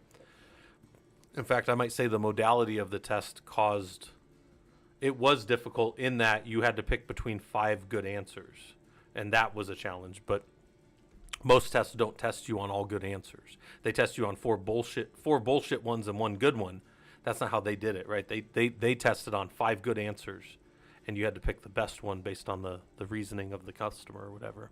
So, and then I say a little daily is better than cramming once a week. Like, you can't just lift 4 hours on a Sunday and have the stuff you want, because that would only be 52 days of lifting a year, as opposed to if you just went and did 15 minutes a day, you would get 365 days of at least a little bit. Lifting is a bad example because you probably got to at least commit 40 to 50 minutes of it, but that would be like a minimum, I would say. But a little every day is better than cramming once a week. And then I would tell you, figure out what you're interested in. So what you're studying or looking at or messing with or playing with, whatever, is not something that seems as much a chore. Maybe it's something you look forward to. I heard a guy one time, he wrote a book on, this is actually kind of funny, he wrote a book on quitting your job and writing. By the way, isn't that like all of these self-help type things? They tell you the first thing is to find a bunch of suckers. No, but what he said was he would travel around the country with his book signing, and people would come up to him and say, I really want to be a writer. And he would say, how much have you written today? And they'd say, nothing. And he'd go, then you don't really want to be a writer. And I kind of feel the same way. Not even feel, it's the truth about this stuff. If you're going to go tell somebody you want to be a Linux sysadmin for them, and they were to say, well, how much Linux have you done this last month? And you're like, well, none of it, because I'm not in Linux right now. They'd be like, I don't know if this is the guy that I want keeping all my stuff running, right? I want somebody who's just living in it, right? So anyways, take a self-assessment. We have self-assessments. I pulled one of those up. I haven't pulled one of those up today, but our self-assessment tool looks like this. Where is that? I think it's called... I do not know. Right here. So those are a little self-assessment right here. And this is up in the Discord. It's got that same methodology from earlier. Different context, though. And then it was, what do you feel like you have in this area? Like, what are your skill levels of this? This is for you. It's not for anybody else. Then what are your interests? if your interest in storage is low, or sorry, if your skill in storage is low and your interest in storage is low, you probably shouldn't spend a whole bunch of time studying storage. But if your interest is Linux and storage, you should probably then go and get higher Linux and storage study and those kind of things, find things to study in those spaces. And then there's some business ones I did. Some people have no interest in ever doing public speaking ever. They never want to be in front of people. And to them, I would tell you, well, don't spend a lot of time in Toastmasters and getting better at that stuff, because that's not what you want to do. Me, this may be funny because people are like, but you're on stream. I prefer sitting around by myself. I prefer working by myself. Can I work in a team? Absolutely. Can I sit shoulder to shoulder? I actually like pair programming and that kind of stuff, like sitting with somebody and working through a problem. That stuff's fun to me. But given my choice, I will sit here like a slug, and I will watch Netflix over here, and I will do work on this screen and that screen, and I will just sit around all day and not even I don't need to talk to nobody or nothing, right? So anyways, all right. That's our self-assessment. And then a SWOT analysis, if you guys don't know what a SWOT analysis is. Consistency is the best approach. Has worked for me. 30 minutes a day. Yeah, it adds up over time, Dinesh. Absolutely. Yeah, if you want to get flexible, nobody's going to tell you to stretch 4 times a month, once a week, because that's what it is, 4 times a month. They're going to tell you got to stretch every day. You got to stretch. You want to touch your toes and you can't? Well, you need to start stretching every day. In fact, I might argue a couple times a day, but especially if you're sitting in a chair all day. But yeah, you have to do these things. But anyways, here's a SWOT analysis: strengths, weaknesses, opportunities, and threats. And a lot of times people do this for businesses, but for you guys in your careers, especially getting into your careers, you might want to think about what your strengths are. You might not necessarily want to be a salesperson, but maybe you have you are good at selling things. Maybe you've got a gift of gab, as they call it, right? I have a lot of friends who they're sharp and they're quick-witted and stuff, and that is a strength you have, even if you're just going to be an engineer. Weaknesses, things you do not do well. Do you guys know I have things I know that I don't do well, and you should for yourself be as open and transparent about these things as you can, right? Strengths for me, I tend to learn a system very quickly. I tend to be very methodical about how I drill down into problems. I've always been pretty good about that stuff. Weaknesses, probably staying on task, because I do watch Netflix while I'm doing other stuff, and context switching. I am not good at context switching. If you make me switch from this project to that project in a day, that's going to be a few minutes of Netflix, right? You know what I'm saying? But the point is, you have to know what your strengths and your weaknesses are. You guys, everybody's got different ones. I also I don't have what's another strength, or what's another weakness of mine? I have a slight bit of a speech impediment. I've had it since I was a kid. I think I try to get over it. I also talk really fast too, but that's those are things that I only know because I teach, right? And I kind of know about that. But then opportunities and threats are things that are outside of your control. What courses can you take? What exists out there? What are the market needs? Guys, if you're working on being the best COBOL programmer who's ever lived, there's not a lot of COBOL work out there anymore. But there's probably a fair amount of JavaScript work, and maybe you want to get better at that. So threats are market saturation. You want to be a Windows desktop tech. There's a lot of market saturation on Windows desktop techs. But you be a Linux engineer, Linux admin, probably cuts it down by maybe a 10th, maybe even a 50th, because there's not as many people that want to do Linux instead of the command line all day. Oh, that disturbs a lot of people. When I tell you guys that I literally can just sit at a command line like this all day, I'm not joking about that. I really do that all day. But all right, generally speaking, and then there's geopolitical stuff that you need to think about. I mean, if you're in the U.S. and you were selling a bunch of stuff to Russia, probably some of you know about 3 years ago, maybe about 2-3 years ago, something happened where now Americans do not do business with Russians anymore. We're not allowed to, even if you wanted to. Even if you had the best product to send to Russia, you can't do it anymore, and you can't buy it from them. Again, I'm not getting into the politics of the thing. I'm just telling you, geopolitical things are part of your assessment of external threats. Because there's things that whatever side of that you're on, you can't control, but they are going to affect you, right? Another geopolitical one is this. This is actually kind of big. In America, there's a lot of work from home programs now. But if you're trying to work for a smaller company and you're trying to work from home from a state that they don't currently have in their list of states, that's new tax tooling they have to put in, that kind of stuff. That you might not be able to work out of certain states for some companies. That's one of these limited work things. And you might never have thought of it before. Oh, that's weird. I live in Arizona and nobody else lives in Arizona that works for my company. And now they have to tool over all this stuff in their back-end payment system to be able to also do taxes to Arizona. Yeah, that's a consideration for people, right? So there's things to think about. Yeah. I would tell you guys this was back what I was talking about here is, find something you're interested in. Find the things that you want to learn, right? And so that's your self-assessment. And then again, work on projects that allow you to do what you're interested in, right? And there's more on this later when we talk about building stuff. But there are a lot of things for you guys to do. All right, so now this is the things that I said. There's some differences, sure. But what if I told you that this is called Bloom's taxonomy? This is the thing that we use in college. But I would argue this is the way that all humans learn right here. Before I could start to tell, if I was going to tell you about Linux right now, and none of you have ever done any Linux before, and then I pulled this thing up right here and started to just talk to it, right? I just started talking about whatever's going on in this shell. Somebody would go, "What's a shell?" And I go, "All right, that's good. We do need to understand what a shell is." Right, so then I start talking about a shell, and then we would start to talk about terms and definitions of terms and things, right? And what I might almost call glossary learning. So at the beginning, if any of you remember schooling, but if you don't remember your schooling when you were younger, maybe even schooling as an adult, a lot of times there's a lot of terminology. And if you ever do any of our courses, right, some of you probably think, oh, Scott's just randomly picking shit for us to do. It's not actually true. But look at this.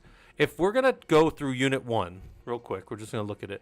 And I'm going to want you to learn about what we're doing. There's a bunch of key definitions and terms that I want you to go and study and read a little bit about so that when I talk to them, if I talk about the CIA triad, I don't have to go and deconstruct what all those components pieces are for somebody that's trying to learn it, right? So... And then regulatory compliance. And again, these can spin off to all these other things, but maybe I want you to have some base remembering, right? So remembering is your first level, and it's just recalling basic facts about a thing. You understand the building blocks, almost like little Legos of the thing. If I was going to start teaching you networking, and I'm like, all right, there's this thing called the OSI model, and the OSI model has these different layers, and we're going to focus on just layer 1 for today. And at layer 1, there are different types of media, which is the plural of medium, and that is how your data are going to flow across your network. And then I start to break down all those components, and there's going to be a lot of terms. And I tell you guys, when we read and do stuff, you should absolutely take notes.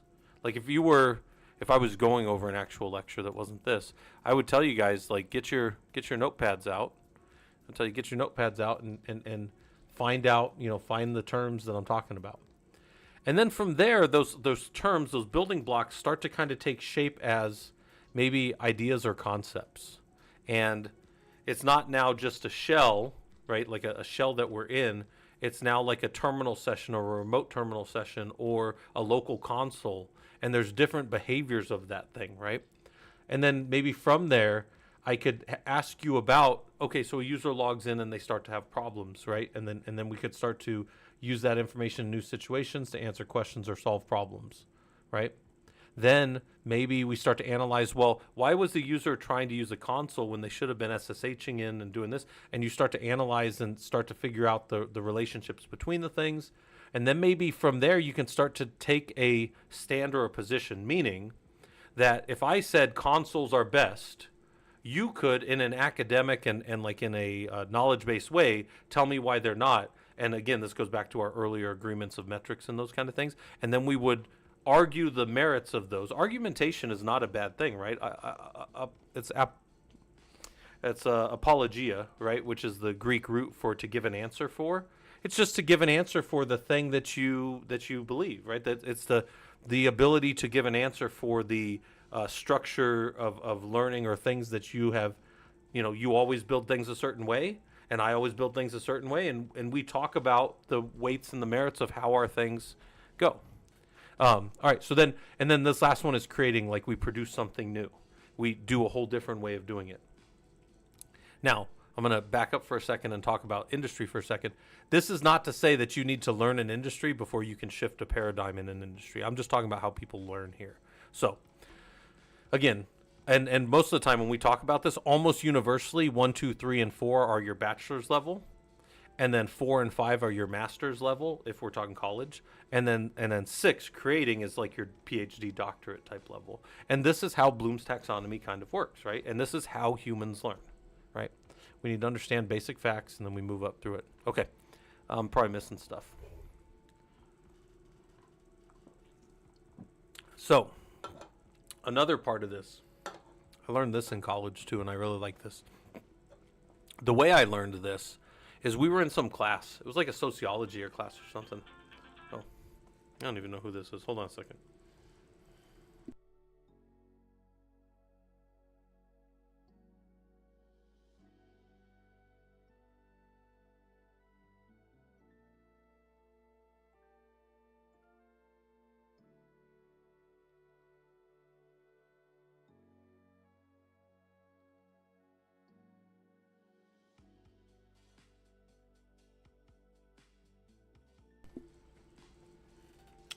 All right. That was a message that probably shouldn't have come to me, but it was from one of my customers, and then I'm in their system, so I just got a call out for a police situation at one of their facilities. That's not something you normally expect to get a call out for, but it was like a warning for anybody that works in the area. Yeah, I just got a text alert for it too, for a mass. Yeah, well, okay. So, yeah, it was actually it was a triggered security alarm. So it was, police were called in an area, and they were, I probably can't talk too much about it, but it was an alert to all employees. And since I could have been in the facility, that's possible. All right, so back to how I learned this. So I originally learned this model because I was in like a sociology class or something in college, and my teacher was out sick. So we had some other professor come in who didn't really seem super interested in being there, and this was in like 2004 or 2005 when I was doing my undergrad. And I remember he was just like, yeah, I don't really know what to teach you guys except from, here, check your book, check your stuff online. And how about this? Let me just show you guys this. And he drew this up on the board, right? And this, you can go find this. I made this one, but there's, 100 of these online where you can go find the conscious competence model. You can go look at it. The ones that are drawn are similar to mine here. But you start over here at unconscious incompetence. So here's your axis. So you're unconscious down here, and you're conscious up here, and then you're incompetent over here, and you're competent over here. Right? So down here, you're unconsciously incompetent about Linux, let's say. So you don't know Linux, and you don't know anything about Linux, but now you start to figure out, right, you don't know anything here, but you decide you want to learn some Linux. So you pop up here, and you start to learn about a bunch of things. Those terms I was talking about, like a shell, and then I start to talk about like a process and a user ID, and how a user ID maps back to a name in the system, and all these things. And you start to find out, it's almost like areas. Any of you guys ever played like an RPG, like a video game of some type? When I say RPG, I mean a role-playing game, not a missile. But the idea of, like, you go and you click on this button, and your skill tree opens to like 80 other things, and then you finally get to one, and you're like, oh, I'm all the way up the skill tree, and then it opens up to like 100 others, and you're like, oh gosh, I don't have enough skill points for all this stuff, right? So this right here is where you start to realize, as you're digging into things, that you don't know things. And it's like you start to unearth the next thing, and you think it's like, oh, just this little thing. And like I said earlier about pseudo, and then you find out that it's all these other pieces. There's all these components about pseudo, and what pseudo is, and what it's actually doing inside of your system. And then you step back and you go, okay, I understand this from a Linux perspective. How does this interact with the business? And now we're going, okay, well, in the business, I have to allocate, these I need to use the principle of least privilege to only give pseudo permissions to certain accounts in certain contexts on certain systems. How the hell do I do that? And then this is where like automation and these other things come in. So like we were just talking about some super simple thing, but now it's like all these other pathways have opened up about things that you don't know about yet, right? Then you come over here and you start to develop a proficiency and you start to work down those skill trees, as it were, and figure out things.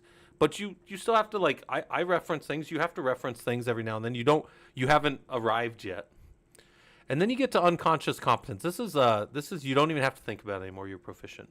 And this is how a lot of people drive, right? Like when you first started driving a car, you had to learn all the components, right? You had to learn how to use your pedals and stuff. And you moved over here and you started to get pretty good, but like you couldn't be listening to the radio too loud or have the window down with like the wind blowing on you while you were driving because you were thinking so much. But then down here, you're like playing with your radio and doing all this other stuff while you're still properly managing to drive your car. Now, we can argue how much you can or can't do that, especially as you get older. But what I'm going to tell you is this, right? I need to put like a red X here. This is a very dangerous place for an engineer to be, this place down here. We want to break and stay up here as engineers. So this whole learning stuff, I would tell you to stay up here and always be working on your proficiency.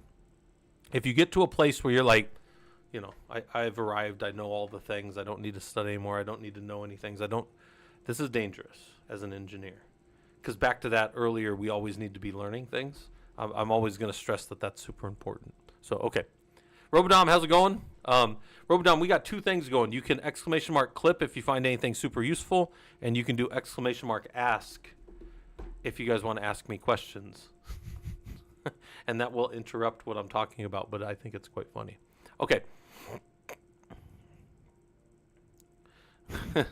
Yeah, Hayes, or more like while I'm driving, I throw the beer cans out at the kids that are texting, and I'm like, why are you texting and driving? So I'm throwing my used beer cans at them.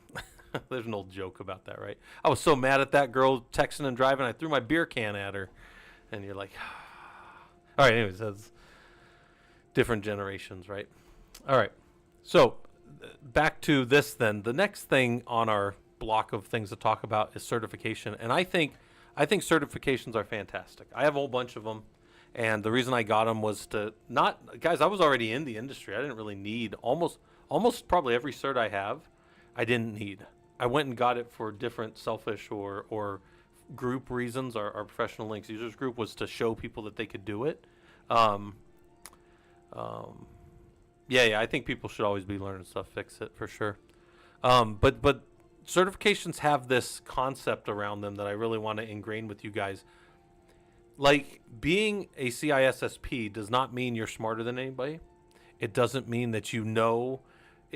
What it means is you have studied the body of knowledge, the BOK. It never gets it right. It's the body of knowledge, the BOK.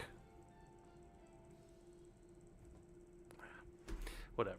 My thing is never. Somebody clip that for me, right? Anyways, I gotta do it. It'll clip it.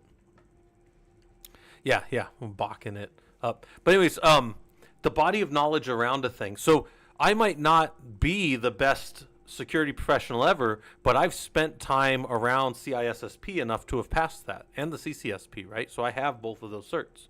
So I think that is an important thing, because then if somebody had that on a job description or something, I can say that I have that. Or if there's federal requirements in the U.S., there are federal DoD requirements around some of these different certs that you should have for certain jobs.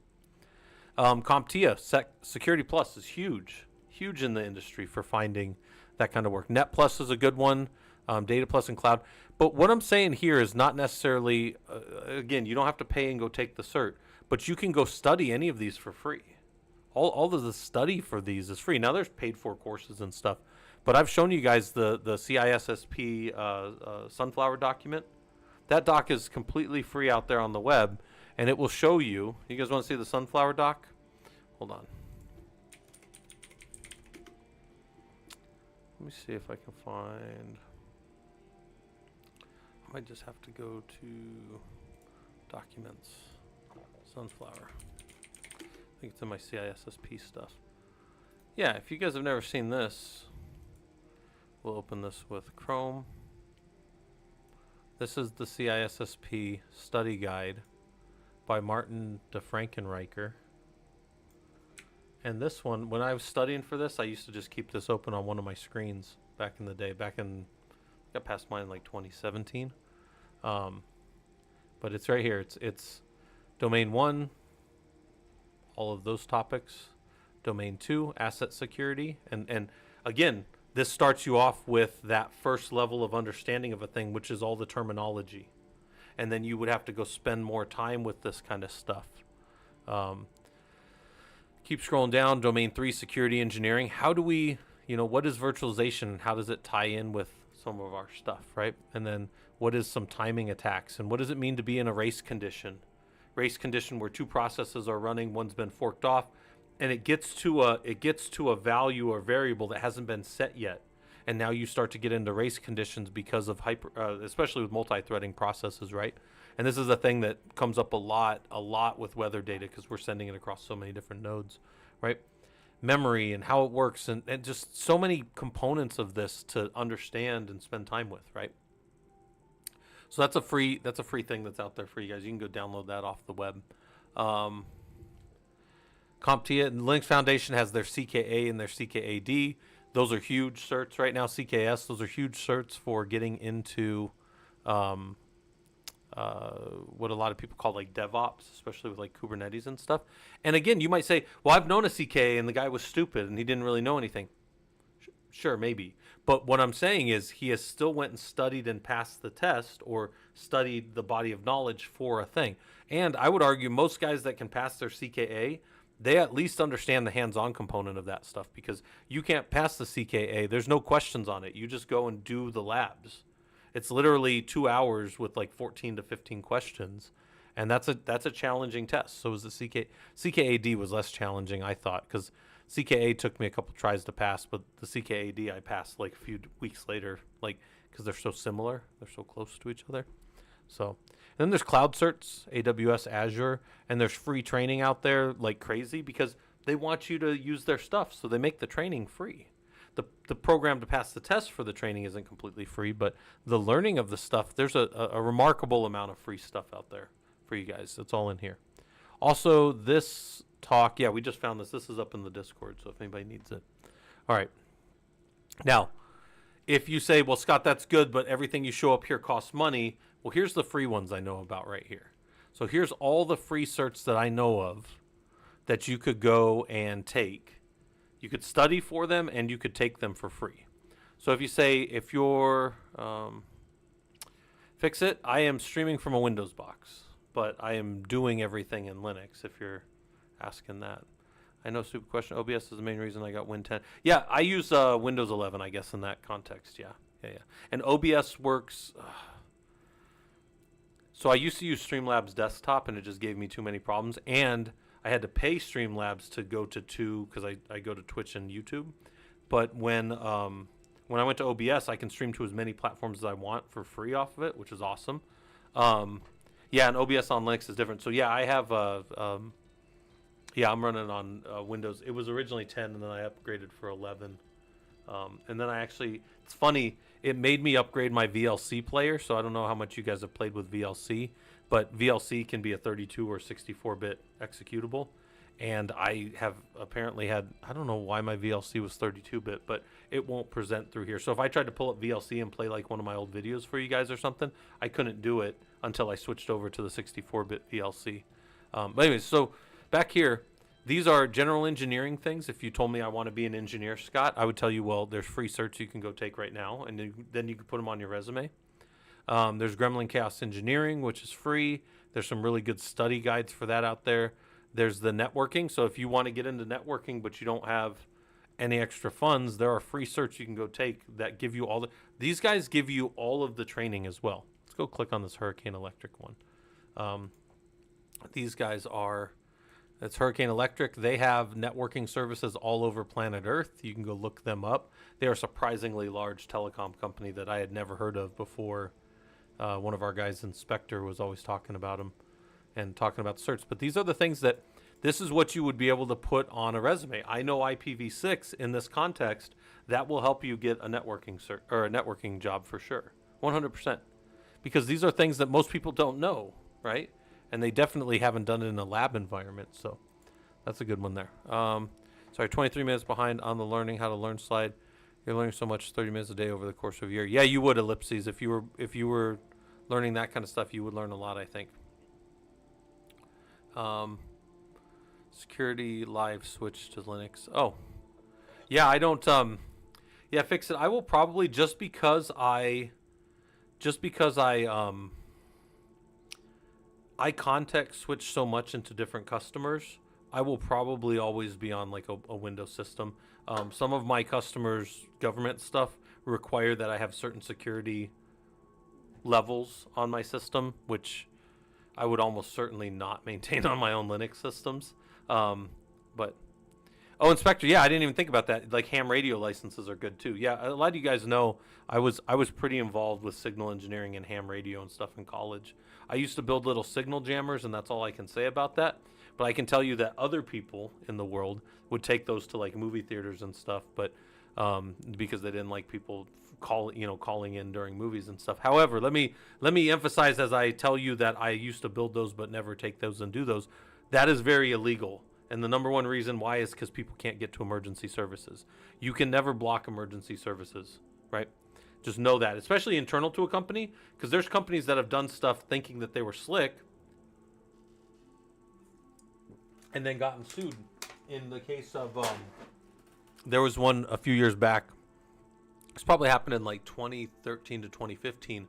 Motorola and if any of you have ever wondered why companies did this for a few years in like 2013 to like 2015, companies used to have like white noise generators, and then you couldn't use your cell phone in their buildings. Did any of you work anywhere that had that, and then all of a sudden it stopped? I'll tell you why it stopped. Motorola was doing that. And Motorola was broadcasting white noise over so people in their facilities couldn't use their phones. I don't know if you guys knew about this. This went to court, and Verizon sued them. You know why? Because Verizon is the only company in the U.S. that has the license from the FCC to broadcast on the channels that it's licensed to broadcast on. So if you're generating white noise that broadcasts across the whole spectrum, you are broadcasting on their licensed FCC channels. So you're going to get sued. So just know that you can't do that. But I also know from being a signal engineer that within your home, like for testing, you're allowed to broadcast on any channel as long as it doesn't seep more than 50 feet outside of your... It's 60 feet outside of your home. But you guys can go look that up if you want, right? So you're allowed to like work on your own stuff and test. And could you in your own home build a jammer that stops all communication for testing purposes? 100% legal within the FCC framework. You can go look that up. If you took it outside of your home, even for a second, it would be illegal. All right. And then if you're broadcasting on any of like the 2.4 or 5 gigahertz spectrums that are what they call the it's not unregulated. There's a term for it. I haven't looked at it in a while. But then if you're in any of those spectrum, you have to properly adhere to Part 15 of the FCC, which says, I will do the things I am here to do, and I will not affect other things in an undue manner. I will only do the things I'm supposed to do here. I won't do other things, right? That's all FCC stuff. Actually, there's some interesting history to FCC, but we're not going to get into that right now. But signal engineering stuff, that's super interesting to me. And you can get into ham radio licensing for free. The study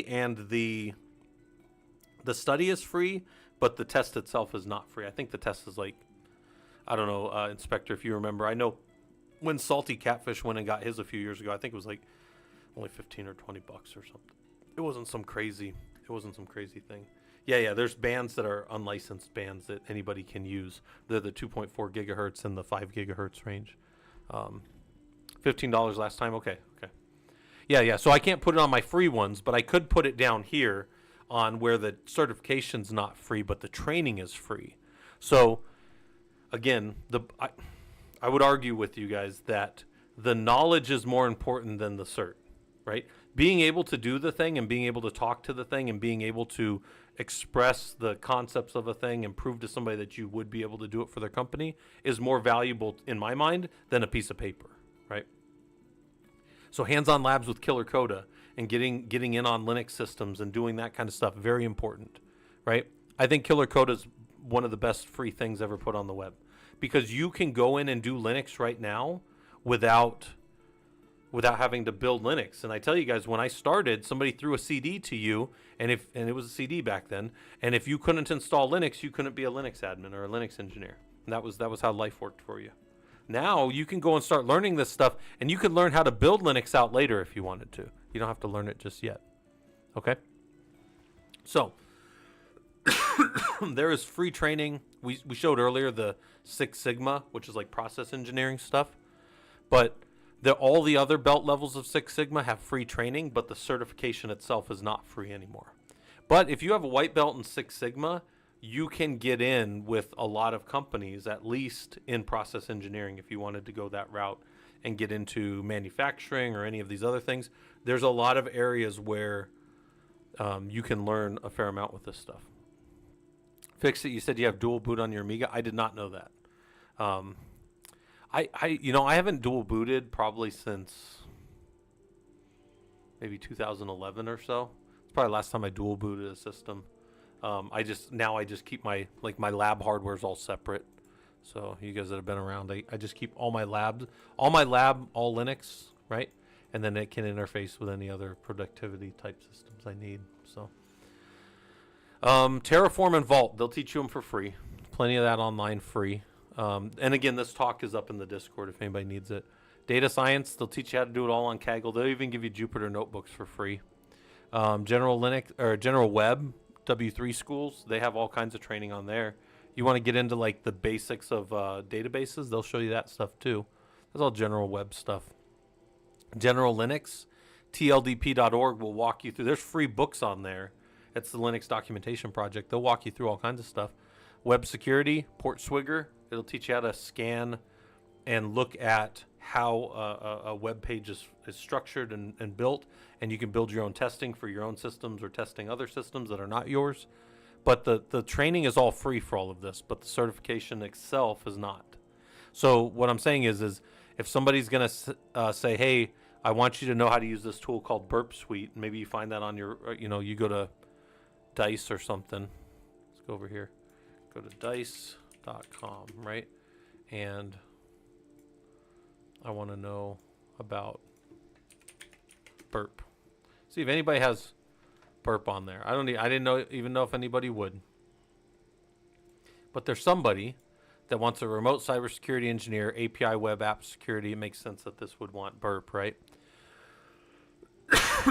Pay is not great for an engineer, but that's great if you're not in the if you're making $0 an hour, that's pretty great, right? Right? Maybe 2 or 3 years into your career, you're going to want to move up from that, but to start, that's great money for a lot of people. What do these guys want? Hold on. They want you experience with tools such as Postman. I don't use Postman, guys. I use a tool called Insomnia, but Postman and Insomnia are comparable tools for API call creation, right? Burp Suite, there you go, and vulnerability management. So do you know vulnerability management could be like OpenVAS, Nessus, CrowdStrike has their Falcon sensor. Those are vulnerability. Qualys has their Qualys scanner. These are all that kind of stuff, right? But Postman, Burp Suite, but Burp Suite is part of portswigger.net. So Portswigger is the ones that run them, and they'll get you going on that if you wanted. Robodom, you're saying you use Insomnia? Yeah, I think Insomnia is great. I use it to, like, if I'm sending something in and getting like a JOT or JWT, like a Java Web Token back, and then I'm doing stuff with that, I can do that inside of Postman. But I also, a lot of you guys have seen when I do those kind of things, I do them with Ansible, right? I can send information in, I can get it back, I can then use that going forward. And I actually have a lab in Killer Coda that teaches you how to do that with Ansible and Vault, and then reading a secret from doing all that crap, right? They want you, look, these guys want you to know PowerShell, Python. That's actually a pretty good looking little job, right? For some people. And it's remote cybersecurity engineer. They want you to understand the OWASP top 10. I'm always telling you guys about that. OWASP top 10 is web application security something, but it's the top 10 vulnerabilities for the last few years, and I think they just published a new one of these. Let's see. I don't know if they did just publish a new one. Ah, they have the first half of 2025 going. Yeah, they're back still. 2017 and 2021 are the old published ones. But do they have the new one? It looks like they're collecting still. So they have a whole bunch of ways that they're collecting data. And then, yeah, people can send data in. And let's see what the data 2025 is. You may even be able to get a hold of this data if you want. You can contribute data. And then templates can be here. So here's the data that they want. Contributor, time period, number of applications tested, CWEs, numbers and applications found, testing tools that you're using, primary language, and then where you're at in the world. So you could feed data into this if you had data that were useful for that. I'm probably missing some chat. If you guys need to ask me anything, if you need to stop me, just do an exclamation mark ask and then ask the question. All right, so anyways, that's look, guys, there's all kinds of stuff. Look at this. This one is 95 to 171,000 pay. That's a huge gap. I wonder, like, do they not know what they want to pay somebody? Because that's a huge gap. Where you're at, what your target market is, and all that stuff. But what do they want you to be able to do? These are the things that I think are important. Target developed application. Can you target? Do you guys know, like, if we put an application on a page, and I'm not just talking running Metasploit, guys. I'm talking, do you know how to test a web application? Now, we are primarily a Linux group here, right? We're Linux engineers and systems engineers, and we dabble in security, right? So maybe we're not all penetration testers and stuff like that, and we're not all doing static application security testing and dynamic application security testing, but this wants you to be able to do that. So how would you learn how to do this if you didn't know how to do it? Well, this would go back to that, like go to that port swigger and start to use their tool to scan. And then once you have a domain or an application with a port or whatever, you could start to go and test. Port swigger can do a whole bunch of stuff. It can send good data, it can send bad data, and it can fuzz data, and it can do all kinds of stuff. Yeah. There's all kinds of things to practice there, right? So my point isn't to tell you to do any one of these. It's just to tell you that there's all kinds of training out there where you can get around that body of knowledge, but you don't always have to pay. I mean, the certification for Burp Suite is probably like $400. So that I would consider that like a mid-range. That's not a super expensive one, but that's a lot for somebody that's trying to get into the industry and doesn't have any money right now. So that one could be you just go spend time and study it and learn it, put it on your resume, get in the door with a job like that, and then later on you're going to go get the cert, right? Or you get somebody else to pay it for you. Nodus is nice, but you need a little knowledge. I don't know what that is. Fix it. I don't know if I've ever played with that. All right, now this is the next one. So we're going through them all. The next one is build yourself a home lab. I think that you should spend time working in equipment that's similar to what you're going to work on in the industry.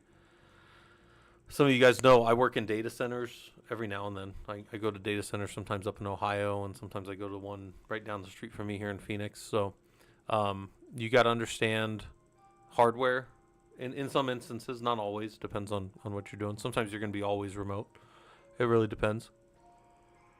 But you can develop stuff on there that works, like projects that you're familiar with. Most of my stuff, I'd say my lab is probably pushing about $700 now, but this is the whole time that I've run the professional Linux users group. So probably over the last, 11 years now almost that we've been running the group. I've just been picking up hardware. So $700 over 11 years is not that much.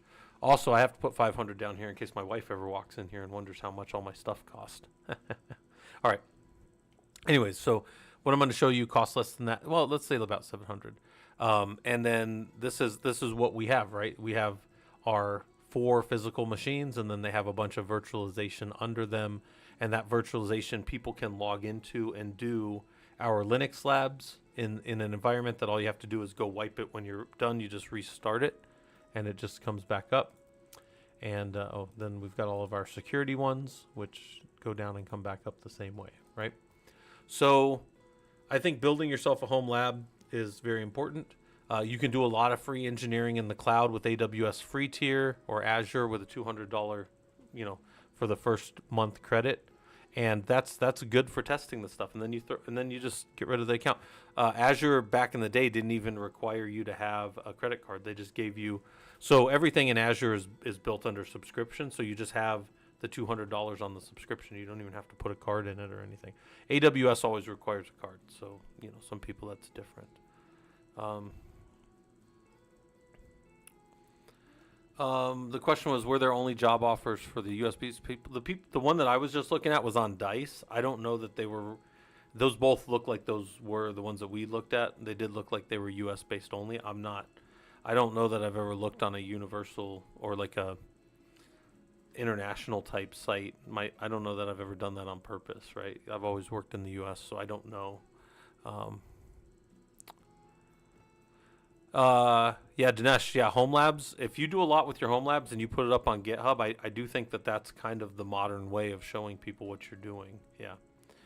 We have a lot of people who have in our Discord that are building really good, I would say, lab components and things that are going to help them be able to talk to and get, a job when they finally find a job that works for them,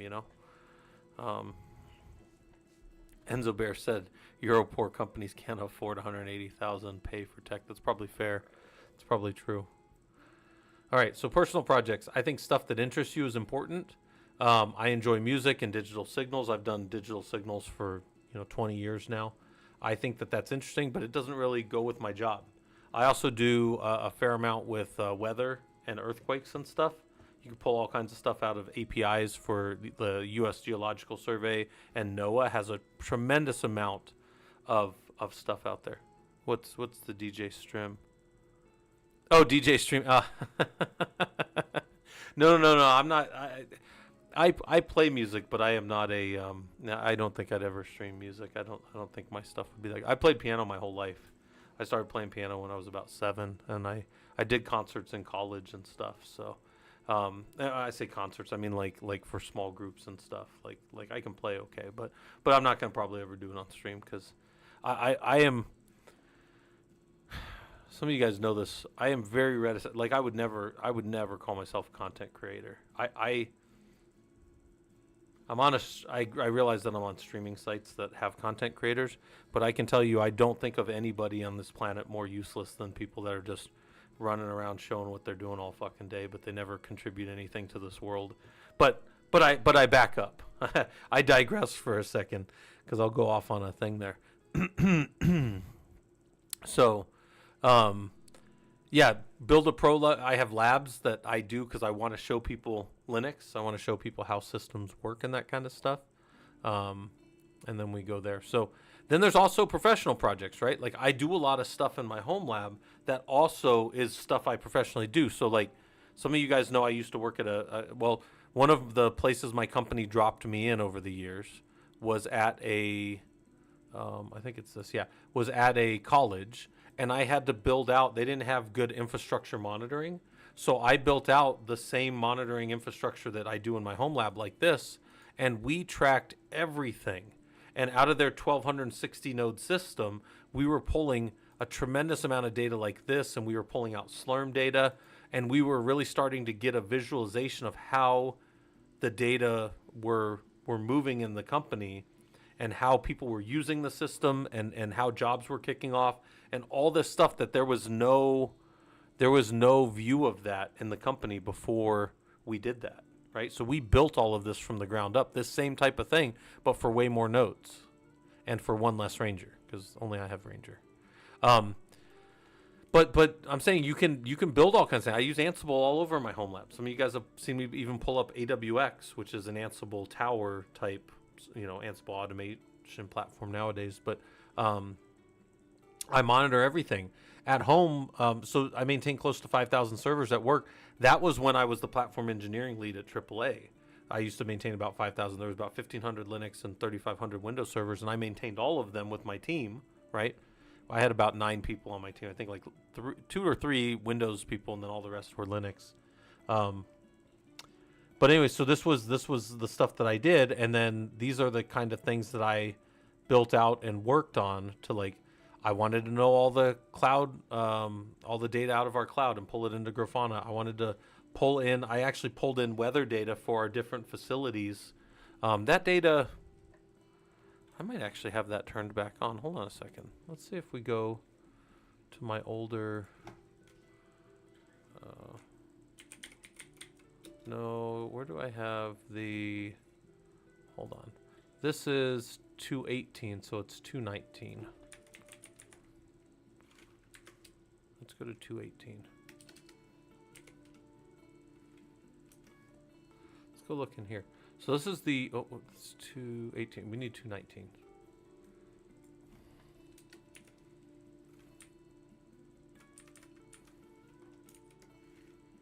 And before we go to Ranger Cam check, let's just go to right here. And then let's see if, do I have my city conditions back up? All right, so my temperature data is jacked, but that's because I'm not running, I haven't ran this for a while, but hold on. Let's see.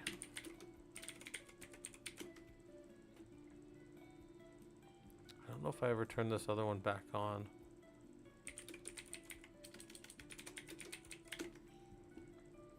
$180. So I need to see.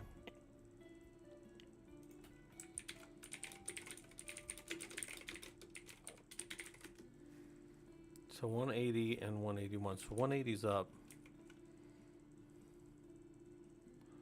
Oh, did I rebuild?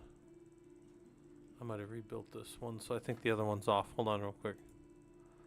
I think that is the case. Gotta go find a server that I think is, here's InfluxDB2, and there's Loki.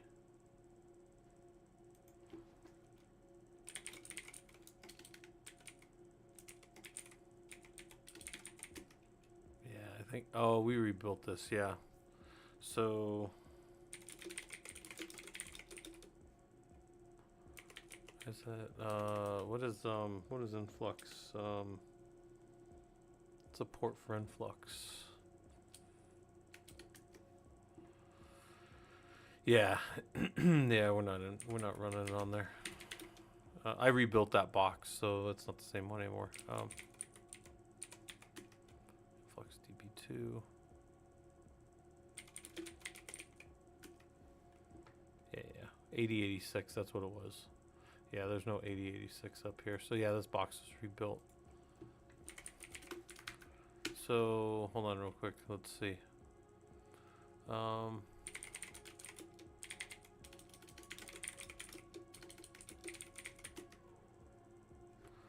Okay, so influx. No, it's not there. Okay. It's just telegraph agent into influx. Okay. Yeah. So we don't. So I don't have InfluxDB on here anymore. But if I did, I would be feeding data into it and then pulling it out for that. This was an old one. We don't really use it anymore. But I used to have all the city conditions for Phoenix and Manassas in here. All right. Anyways, so professional projects are things that I think you should get involved with if you want to, just do things that are like work, but when you're not at work. But with the interest of learning things and with the interest of doing it maybe for yourself or for fun or for whatever reasons, I think that you can do that. All right. I think you should get a book collection. I think there's a bunch of free books out there. Most everything on Humble Bundle you could probably find if you went and looked on the web. There are a lot of books that have been released and there's all kinds of shady ways to get books. But I think that you should have books. And the reason I say that is because the internet's great for referencing things. Like going to Stack Overflow is the way that the internet works, right? But there's a lot of rigor and correctness around the publishing. So you'll find different and deeper technical knowledge typically from books than you will from like a forum.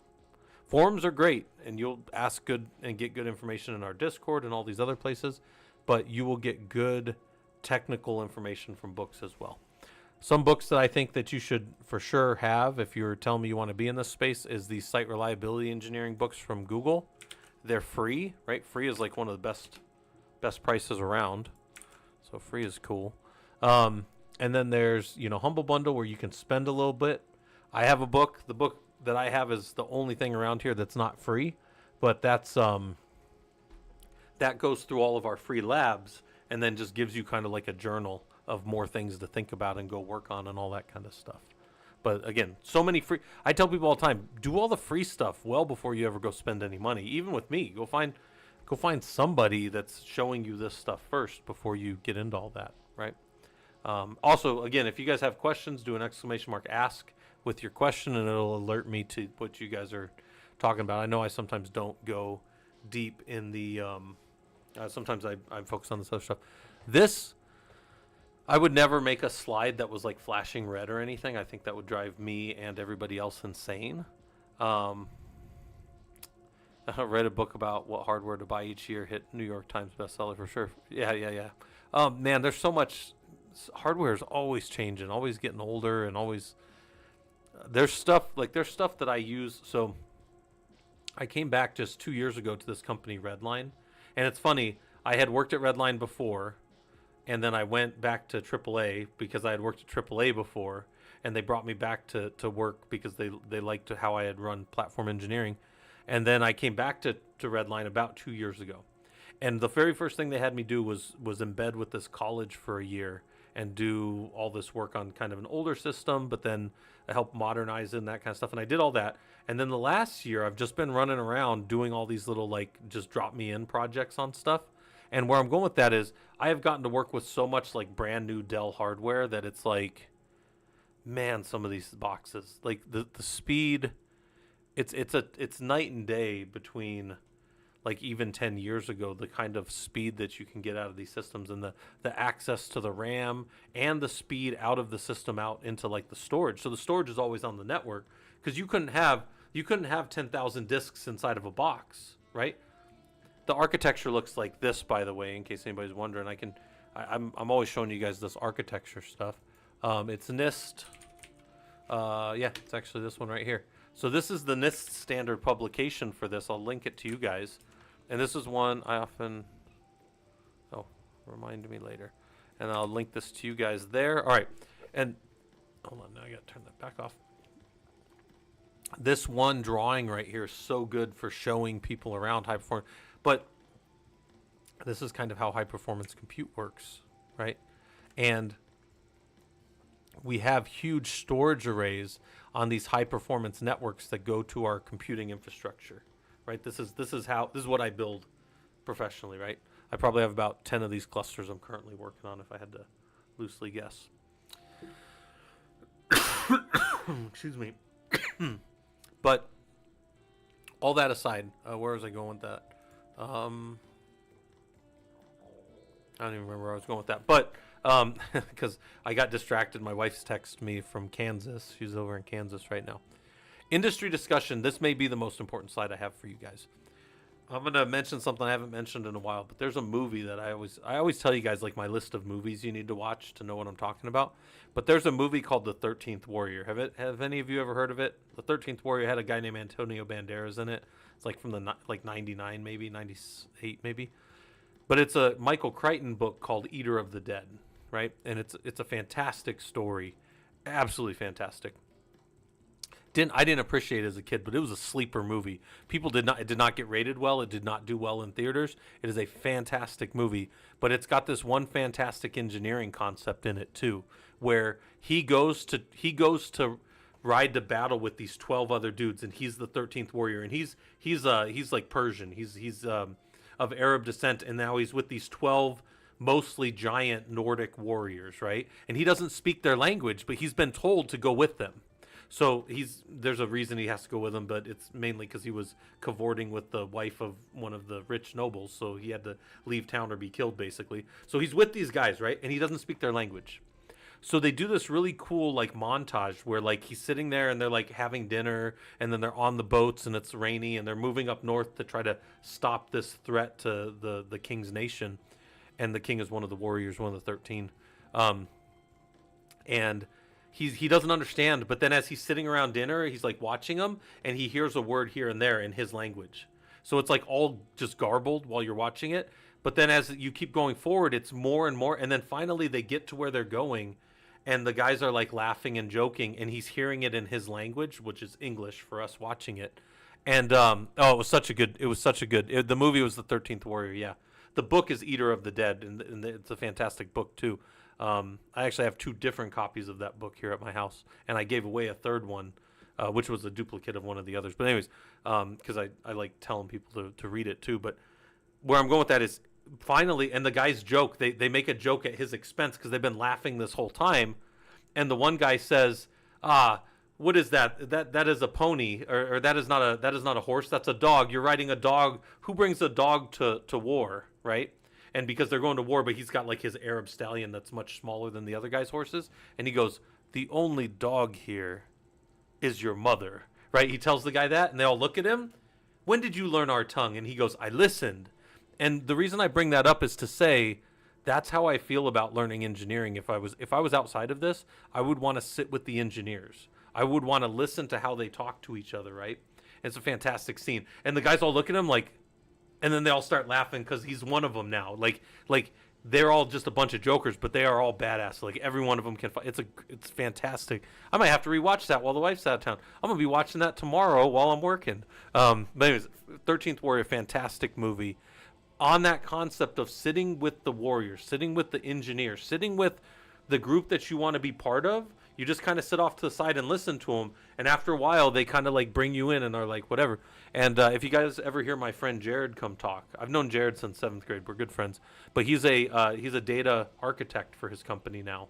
And he tells you guys he doesn't like try to hide any of this. He's got a criminal history, right? And he has worked back up to being trusted by companies and stuff. And he's got a whole story he tells about that. But that guy, he went to a thing called Measure Slack. And he was on Measure Slack, which runs Measure Camp. And what he did was he just kind of sat there and listened. And he was working at a company, and he had gotten a little IT role by working in help desk for so long with actually a company out here called U-Haul.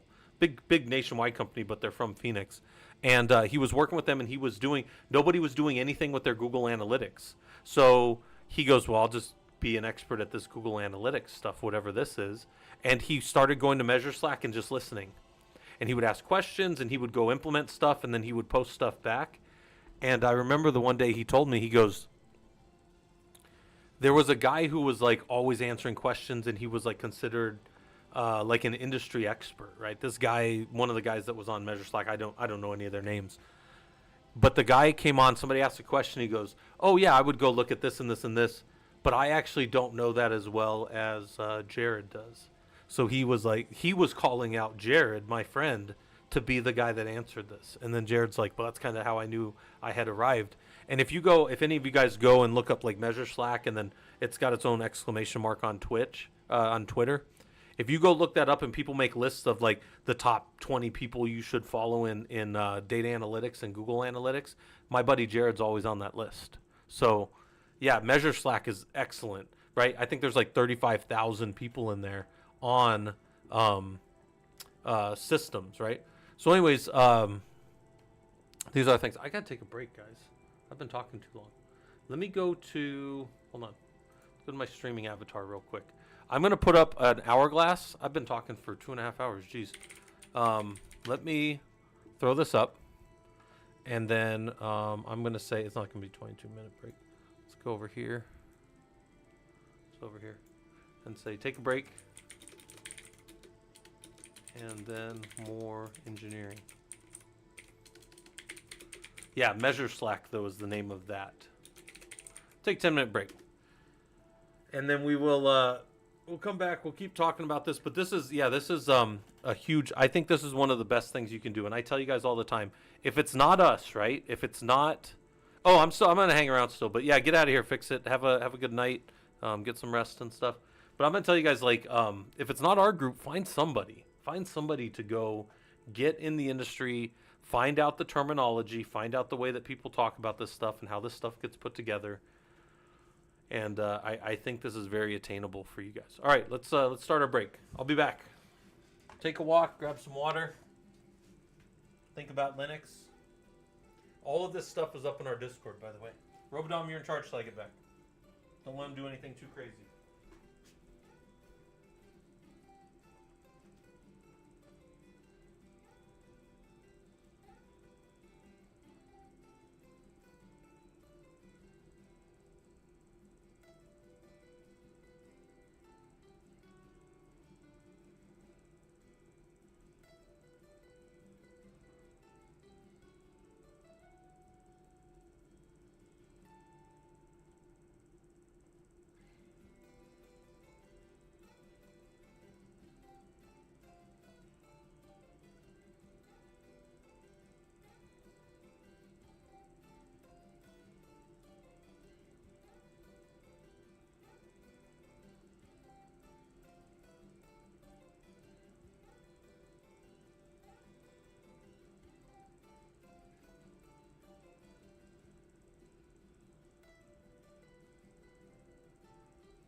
taking your break, guys. We're back. I'm just wandering around a little bit, stretching my legs. It is so quiet now. You guys should hear the music, though. Although I think I have the music down pretty low. All right, keep walking, stretch your legs. You guys want to see Ranger Cam? Let me check on Ranger Cam here. Post Ranger Cam up. Ranger Cam. How's Look at that dog. That dog down there. It's 7:45 here. I also got to think about food here in a little bit. But I'll be back. Keep taking your break. Walk it out a little bit. Get some, stretch your legs.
And just because I've seen it referenced twice in the last 10 minutes on my little break here, once in our Discord and then once on social media, can I point something out real quick?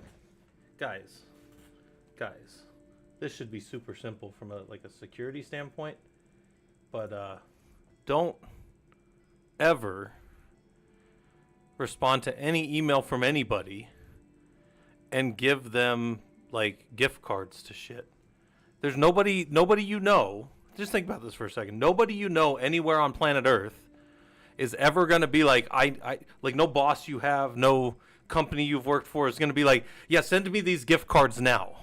That's the stupidest, frankly, the stupidest fucking thing I've ever heard that people fall for. And let me tell you, people fall for that shit big time. There was a compromise. My wife works for a big school district here in Phoenix. She works on the help desk. And there was a compromise that had happened to their email system for years. This is absolutely one of the most embarrassing things I've ever heard of from cybersecurity. They were compromised for years.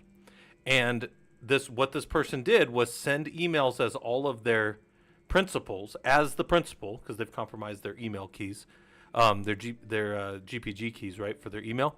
And they send it to all of the administrative staff for each of those principals. This was a pretty sophisticated attack. It lasted many years.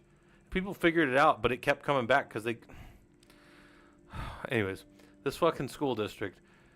And people would go buy Apple $500 gift cards and send them to their administrators over email, and these guys would capture them and just take all this money from and if I don't know if you know this, but school districts don't pay that much, but they pay their principals way more than they pay their administrators. So administrators were like getting fleeced. These are people making like 45,000, maybe 50,000 a year, probably not even that in some cases, and like they're just getting fleeced by these people. And I'm just like, anyway. So I just saw it in two different contexts. Once in our Discord, and then once on social media right now with the VA. One of my cousins works at like one of the VA things, and he's like, look, if you get emails from me, I am not asking you for gift cards. And I was sitting there going, I don't care who it is. If somebody asked me for a gift card, I would call them and be like, why are you asking me for a gift card? That's like the stupidest way I know to send money. That is literally only a thing a scammer would do or think of. Like Apple gift cards, I've never spent money in my life with Apple. Why would I start now? Anyways, I digress. But anyways, I don't care who it is. Why would a guy, like, again, this goes back to like, I'm not going to get political, but for people that are like, that guy makes 100,000 times more money than I do. Why the fuck would you send him more of your money then? Like, I don't understand it. If the CEO sent me anything, I'd be like, why the fuck is this guy talking? Guys, I used to answer when I worked at AAA and I was on the red team. I answered, they fired my boss and my boss's boss, and I answered directly to the CISO. I hated it. Nothing against the guy. He was actually a really good guy. I liked him. I just hate... I don't know how to put this. I'm an engineer. I want to be down in the bilge. Like, I want to be like Scotty and only getting called when they need me. But I don't want to interact too much with management, especially really high up management. And the CISO, like, why would I... Yeah, and like clicking a link is one thing, but I'm talking like going and buying gift cards and sending it to somebody. I literally don't... I can't think of the scenario somebody could give me. Like, your kid is trapped in like the, you know, and you know, whatever, and this is the only way you're gonna get it. I'd be like, that doesn't make any sense. Like, I'm not sending it as gift cards. But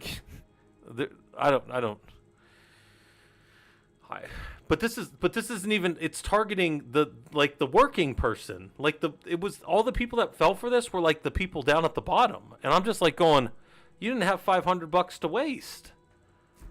I don't know, man. But I like watching Kit Boga. If you guys know who Kit Boga is, he's like a great, like he goes on and just fucking wastes people's time and keeps them bogged down in like these honey nets and stuff. I think he's a great champion for that kind of stuff, right? He's this guy that he's on Twitch and on YouTube and stuff. Millions of views on YouTube, right? He's very popular. But he that's all he does is mess with those people. And I'm like, I can't believe people would send that kind of stuff. Or just like send a bunch of money to somebody because their kid's in jail or something, or their grandkid's in jail. I can't even fathom. But all right. And I have a grandkid, and I just am like, what kind of problems could this kid possibly get into? All right. Anyway, so industry discussions are things that are going to bring you closer to a knowledge of the base components. Right? We talked about Bloom's taxonomy. You got to know the words that people use. Then you got to know how the words fit together and the context that they're used in. And you need to know the difference between a SATA disk and a SSD disk. And you need to know the difference, like in Linux, you need to know the difference between RAM and your processor. And you need to know the difference between an Ethernet and InfiniBand connection, maybe in the context of like high-speed networking and stuff. And you need to know what these are, and then you need to know how they work. You need to know what a driver is and how a driver gets plugged in versus like a module that actually affects the kernel, and how those things happen. And then once we know what they are, we need to know how to check which ones are there, how to set new ones, how to blacklist ones so they never get set, what the implications are of having them running and what that does to kernel memory and kernel access. There's all these other things that we can do, but we can't talk about any of that until we know what a kernel is and what a module is, right? So my point in all that is industry discussions are about going and talking with people and learning these concepts. And I'm not going to say you learn it through osmosis, because you don't. You have to actively study, guys. You have to spend time with this stuff. But there's podcasts. But I always warn people, don't get sucked in by infotainment. Look, if you want to be entertained, you guys just heard me earlier saying that when I'm working, I'm watching Netflix and my automation's running and my different Ansible playbooks are doing stuff. And I'm doing all kinds of things, but I understand the trade-off there. If you want to be entertained with like a morning show or something like that, that's fine. But don't think that some of the stuff that's out there is teaching you anything. Because there's a fair amount of stuff out there that's not teaching you anything. And that's guys, that's fine. Again, I like spending my money on Amazon Prime, and I have Netflix, and You know, I watch this stuff too, but I have a better balance of it, I guess, because I do it while I'm doing other stuff, right? Know when you can do it. Don't do it when you're writing code. Do it when you're executing it and compiling and all that stuff, right? In that context. Slack, Discord, Usenet groups. I tell you guys all the time, it's very hard, even if you're using Ask or using different stuff here, it's very hard to communicate back with me, especially when I'm kind of brain dumping like right now. I see the messages, I'm watching chat, but it's not nearly as good as up in Discord where we can have like back and forths. And most of you guys know, except for the last 3 days when I've been like heavily involved with this project that I was working on, most of you guys know that I'm very active down there. I try to answer people and try to talk about things and keep people from getting too discouraged, I guess sometimes I feel is one of my jobs down there. But I want you guys to get involved with open source projects. If that's something that's interesting to you, you guys could start coding right now. You don't even have to wait. You can go get involved with all kinds of stuff. If you're willing to write and debug code, you could be working on a project tonight. There are projects out there for... God, I don't think you guys could name a topic that doesn't have an open source project that we could go find on GitHub right now. I don't think you could. Maybe some of the old ones are still back on SourceForge because everything used to be SourceForge back in the day, but now it's mostly all on GitHub, right? There's high performance compute stuff. I deal heavily in high performance compute. I'm a big fan of it, and I haven't been keeping up on these, but the Ubuntu one, when that first came out, was pretty cool. And then HPSF.io, this is a high performance compute, but it's focused on, it's the Linux Foundation's project. So they want performance, portability, and productivity, right? And then you can go and read about how people are using this and what their conferences are. And they just had a conference, it looks like, just a few months ago. So May 5th through 8th, so a month and a half ago. Here's the reasons. Future of high performance software. They've got an agenda. What's going on over here? Apptainer. So Apptainer is by CIQ, the same guys that run Werewolf. Do they have any of those other ones? Trilinos. I literally don't know what Trilinos is. I don't know if any of you guys do, but they've got a Trilinos users development group. Bunch of stuff going on, right? And you could have registered for it, and probably some of that will be online later too with the conference talks and that kind of stuff. But all that to say, you know, you can get involved. You could start to listen to how people are talking and that kind of stuff. There's all kinds of free labs on Killer Coda. Literally hundreds, maybe even thousands of them now. I think me, and if you add me and all the ProLUG members, we're probably over 80 labs now. I'd maybe like to get us over 100 by the end of the year. But I want them to be targeted to what we do, right? And a lot of times we do labs around here on Sundays, right? And then there's all kinds of government resources, man. There's I always show you guys this one, the NOAA one. Why is this like this? Normally I see this when I am on... oh, they're causing problems. Normally I see this message when I'm connected through the VPN, but apparently their stuff is not on HTTPS right now. I would have sworn that it would have still given me the option to go through, but maybe not. And then there's data.gov. And last time I looked on here, let's look how much data they have on data.gov. Last I checked, yeah, it was a little over 307,000, but there's 312,000 data sets available for you to read and parse through and do whatever kind of tasty stuff you want. Yeah. I'm a big fan of free software projects. Like, our free software is only going to be as good as the people that put into it, right? So we call that in engineering sometimes scratching your own itch, right? I heard of a thing one time, you probably find it on Reddit. It's probably one of those Reddit stories that's not true, but there was a guy who had put in like all these pull requests or something and nobody fixed it. So he got hired at the company, fixed it, and quit. I thought that was hilarious. But I mean, it might have just been one of those fanfic type stories too, but it was all these data sets. I even post stuff up sometimes. I post stuff up in the Discord under like data analytics. Some of you guys know that I am very much, guys. I'm very much like a amateur in the data science space, right? Data analytics, data science, and stuff. Hey, how's it going, Cyborg, with the raid? Hopefully this stuff's useful to you guys. What we're doing right now, we are talking about Linux engineering. I was just showing my Discord.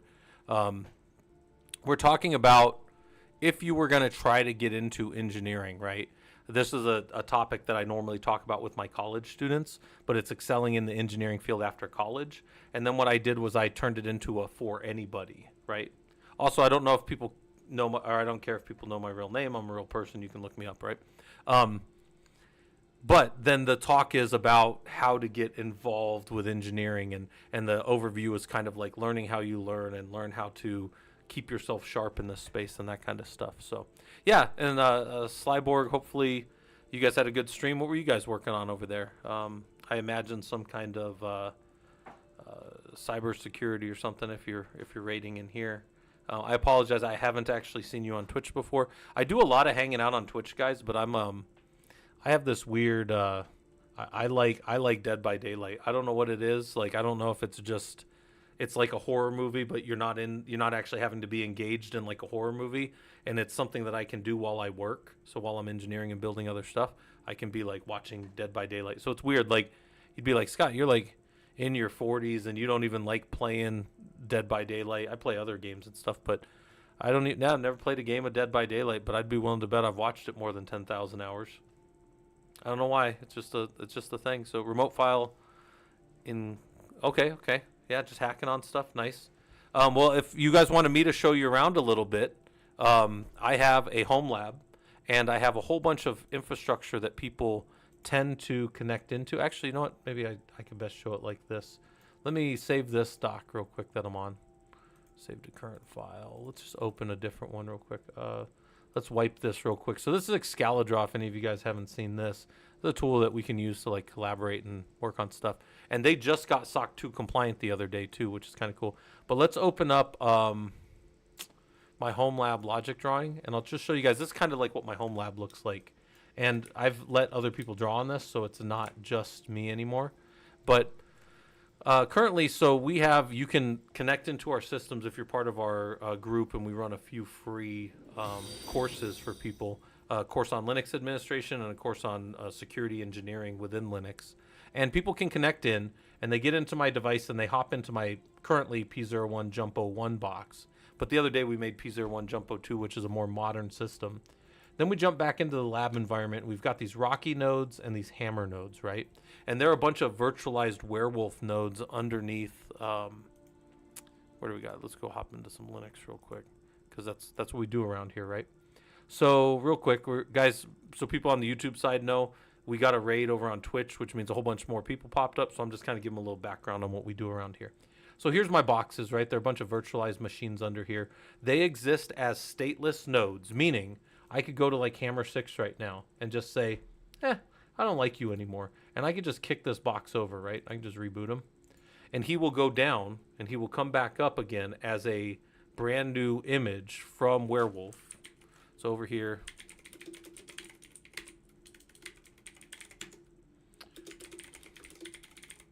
so watch when he comes back up here. We'll watch him here as he pulls all of his information. But what will happen is he's going to come up and he's going to be like Gandalf. He's going to be like, I have no memory of this place. And what will happen is, as he has no memory of this place, he will ask DHCP, which is it came from BootP, which is an old protocol for how a device will come up and not know who he is on the network, and he will have to lease an IP address. So DHCP is how we do that now, right? Dynamic Host Configuration Protocol. Well, he's going to come up and check with the network, and the only box that's going to respond is this Werewolf server. And the Werewolf server will go, I can tell by your MAC address that you are Hammer 6. And then because you're Hammer 6 right here, you're going to identify yourself as Hammer 6. Good. You're going to pull down your kernel and your initram FS for you, because those are the two things you need to start up a node.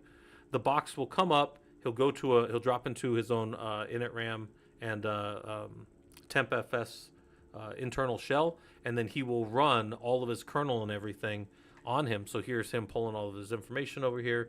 Here's him booting up. The system will come up, and then it would be, and he's a back-ended node, so Hammer is in our security course as a node that people can log into and do security stuff on. How I do all that, there's I use bastions and I chroot jail people and I force them to come in certain ways into my network and stuff. And it's all very secure. It's the same stuff I build for government projects and stuff like that. So you guys came in from the hacking community. I am very much on the defensive side of Linux security very often. In fact, I have all kinds of engagements with government and non-government customers where I build things. And then in our security engineering course, so people that have not been here before, we have 2 free books on it. Where's our books? Right here. So this is our this is our Linux admin course right here, which is free. And then this is our security engineering course, which we had jumped to, not the course syllabus, but over here. And if you're like, hey, Scott, how did you build all this stuff? I have way smarter guys than me working in in our professional Linux users group, and they put this all together. But from a security standpoint, these are the things that I think some people probably find interesting. Building standards and compliance, and how do you build a server to a certain regulatory standard. We use what's called the STIG standards that the government does, and that's the secure technical implementation guidelines, and we lock boxes down. It's very similar to like CIS benchmarks. Securing the network connection, and what does that mean? Accessing and allowing users into the system, so then we do some LDAP integration and that kind of stuff. Bastion hosts and air gaps, and we jail users and force them in to the network in a way that we control. And I show them how to do all that. Updating systems and patch cycles. So how do we keep our systems up to date? And this is all, guys, there's like hundreds of pages of this. Like, I put the course together, but the guys built this awesome book. And if you ever want to go through the course, it's got all of my recordings from over on YouTube here. So like, this was security engineering about whatever we were doing. In this case was, So it's all there. It's all course. It's all free. Okay, so back to this. That box is coming up. He's going to be Hammer 6. He's sitting over here. And then we've got a bunch of authentication and other stuff going on in the lab for people to mess with. I've got some physical hosts down here at the bottom. And then we're always just tooling this out and doing whatever we're doing in the home lab. People can get in the lab from outside. Linux, but not Lid. That's funny. Oh, and by the way, guys, I apologize too. Sometimes I'm like super amped up and doing whatever the talk is that I'm doing. So if you guys need to ask me something, if you do an !ask, it will stop me from whatever I'm doing, I assure you. And if you want a good clip of anything, or if you see anything that's useful to you, !clip will clip it. And I always appreciate those because then I can use clips later and stuff. But that's fun. Okay, so we're down here, right? We were talking about all this stuff, and this is all right here. And we had gotten down to industry discussion. And what we were talking about is if you're going to be out in the industry, and again, I normally do this for my college students that are kind of pushing off away from college and no longer going to have anybody to help them learn anymore. My thing to tell you is go sit with the engineers. People that came in from the stream from Slyborg, it's like you found a community, and that's awesome. People that talk the way you want to talk, people that are doing stuff that you want to do. I feel like security engineers naturally do this. I think Linux engineers just sit off on our own like little mushrooms and just work in data centers and never talk to anybody. And what I've tried to do with like our professional Linux users group, which is a little over 4,000 people now, is give a place where like we can hang out and talk shop about Linux, right? And get people, because everybody that does security in Linux for the most part are like hobbyists in the Linux space. But like some people want to be pros in the Linux space, and that's the goal of our group, is to get you guys, it's right there, get people that are doing this as hobbyists and make them professionals. So that's what we do. So industry discussions, find people that talk like what you want to talk about, find technology podcasts and people that are doing interesting things, and go see what they're doing. Get involved with projects and all that kind of stuff. All right. And then the last one, I didn't even go into it, but mentor others, right? If you're the top one in your company or your organization and you can't find anybody else to be your mentor, start mentoring the junior people. You're obviously the one that knows what's going on. And then you say, well, but is that always going to be true? No, maybe one day you move. I can answer that for money. Ask new here and not Linux specific question. But what are you using for overlay TTS? Yeah. It's actually funny. That's a question I get a lot, Rupert. I am using PowerPoint. So right here in PowerPoint, if I drop that down, it goes away. And if I drop it back up, so this is just PowerPoint in a fully, what's that called? Presentation mode. So you go to PowerPoint in a full presentation mode, and it'll actually start doing it there. Now, this is going up to the cloud, and I imagine it's some kind of cost somewhere, but not necessarily for me. But yeah, that'll work in. I'm just using PowerPoint for that, for my little overlay there. Yep. And yeah, that's it's worked for me for years. That's how I do it. So, yep. Yeah, I'm out of the 90s. Sorry, dude. No, that's fine. Oh, you lost. Oh, an ad. Oh, that's fine. All right, I'll wait till everybody gets back, and then I'll tell them. It's funny. Sometimes when people ask questions, it immediately goes to an ad. So we'll wait. We'll wait for them. We got 20 more seconds, and then I'll tell that same thing again. We'll give it a second here, and we're waiting for the people from the ads to come back, and then we'll go. We're in no rush tonight, guys. The wife's out of town. I mean, I have to eat something eventually, but not just yet. Let's see. 2, 1. Rupert, are you back? If you're back, I'll tell what I do again, so you can see. Because you guys, so you know, Twitch just drops ads right in on people, and it tells me when, but I don't always see it. So, Rupert, you're back. Okay. So this is what it is. It's just PowerPoint, and you just have a closed captioning right here. And actually, I'll show you guys something fun, because he asked, do I have anybody on Twitch or YouTube that speaks another language or is dual language? Does anybody mind using their expertise for a second? What other language? Is there anybody that would mind telling me how accurate this is? And by the way, We've had some people from the Netherlands, and they're like, that's pretty good. So let's see. Portuguese. Oh, Ansible. Yeah.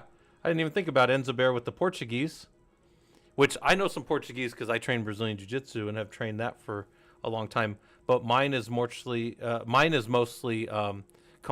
paro, boa, like those kind of things. All right. So we're going to go to Portuguese, not Portugal. We're just going to go Portuguese. And then now my subtitles are going to switch to Portuguese. And Enzo Bear is going to tell us how well this is translating from my I'm just going to use some slang and then maybe some high engineering terms. So maybe I talk a little bit about the OSI model from the Open Systems Interconnect company, where they have layer 1 is about the physical layer. We talked about this earlier, but we've got all the different types of media, which is the plural form of medium, where our data are able to travel. So we've got maybe cables that are using copper, and then we've got fiber cables. There's different type of copper, by the way, too, and then fiber. Or we could have free space where we're traveling through either lasers or electromagnetic type systems, right? It's pretty good, Enzo Bear? Good. Okay, I got to go back to the normal language. Otherwise, people will be like, what is this guy doing? All right, we'll go back to English. But yeah, I think that's really cool that they have so many languages. Let's go. Where's English at? There we go. Boom. All right, back to English. But I can answer that. for money, that is my favorite stupid little thing I've put on the stream in a long time. All right. Any reason for you to run Windows as your base OS and not Linux? Sorry, just saw your background now and got the point. Oh, yeah. So I tell you guys this. I often. I tell people to abstract the productivity from like the systems engineering stuff that I do. I often point out that, yeah, there's like a lot of stuff. And people ask that question differently. A lot of times they're like, why don't you do Linux on stream? And I'm like, I'm doing all kinds of Linux.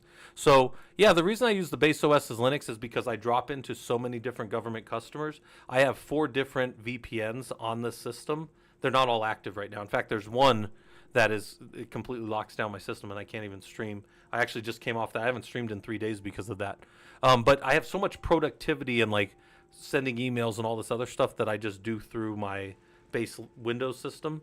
And then when it's time to go do Linuxy stuff, I hop into an environment, typically through PuTTY, but I use other secure shells for some customers. I have some that, like I have a government CAC card, if you guys are familiar with the Common Access card. And then it has my certs on it to get into like NOAA stuff, which is the National Oceanographic Atmospheric Agency when I work with that. But no, so the point is, I often tell people, professionals, it doesn't matter how we get into the system. We could build stuff from anywhere. And whether I used my phone to get into a Linux box or if I use this, it doesn't matter the base OS. You could drop me in on a Mac, and as long as I have a terminal, I don't care. And guys, I don't know how to use one button, but it wouldn't matter because I would be in a terminal, if that makes sense. And not to shit on Linux, but the one bad thing about Linux that I've run into over the course of like 20 something years of doing it is the desktop. I've just never been impressed with the desktop. And I like gaming and I like doing other stuff. And I know gaming's come a long way, guys, don't get me wrong, but it's not as plug and play as I'd like. So yeah, I do have a few reasons for running Windows on my stuff. But professional Linux does not care about how you get to Linux. So that would be my answer to that. Yeah. And also, like, some things are just super convenient, like that PowerPoint there. I also teach for a college. Some of you guys know I'm a high-performance compute engineer by day, but then I also teach at a college at night. And it's just, there's so many productivity things that are so easy for me. Yeah, and I'm using my home system for this. But in my lab, everything's Linux. Like, if we were like, hey, let's enumerate all the Linux systems we have we have all kinds of stuff going on out there. And I pruned a lot of stuff. We used to have a bit more Kali in the environment as well, which I know more of the security guys, Kali. And then one of the members of our community actually wrote, if Camby's around, I don't know if Camby's around right now, but wrote Malbian Linux. So Malbian Linux is like a forensic Linux that Camby did. So sometimes we have that up. And they wrote that because they were they were trying to take their, I forget what it is, but it's like the penetration something test, PNPT or something. It's something like that. It's a penetration test. So there's that. Chingopa asked about WSL. I got asked about WSL earlier, actually. So I have no problem with it for like the average person. Like, I think if you have, I would definitely tell don't dual boot, guys. Like, dual booting is like 15 years ago. I would tell you come up to whatever system you're on, and then for me, I won't use WSL or any of those kind of things because I want my base system here to be as fast as it can be. So I offload all my Linux out here, right? So here's that box that finally booted up, and we could SSH back into them. I booted him a minute ago. What is he? Hammer 6. Yeah, he's been up 12 minutes.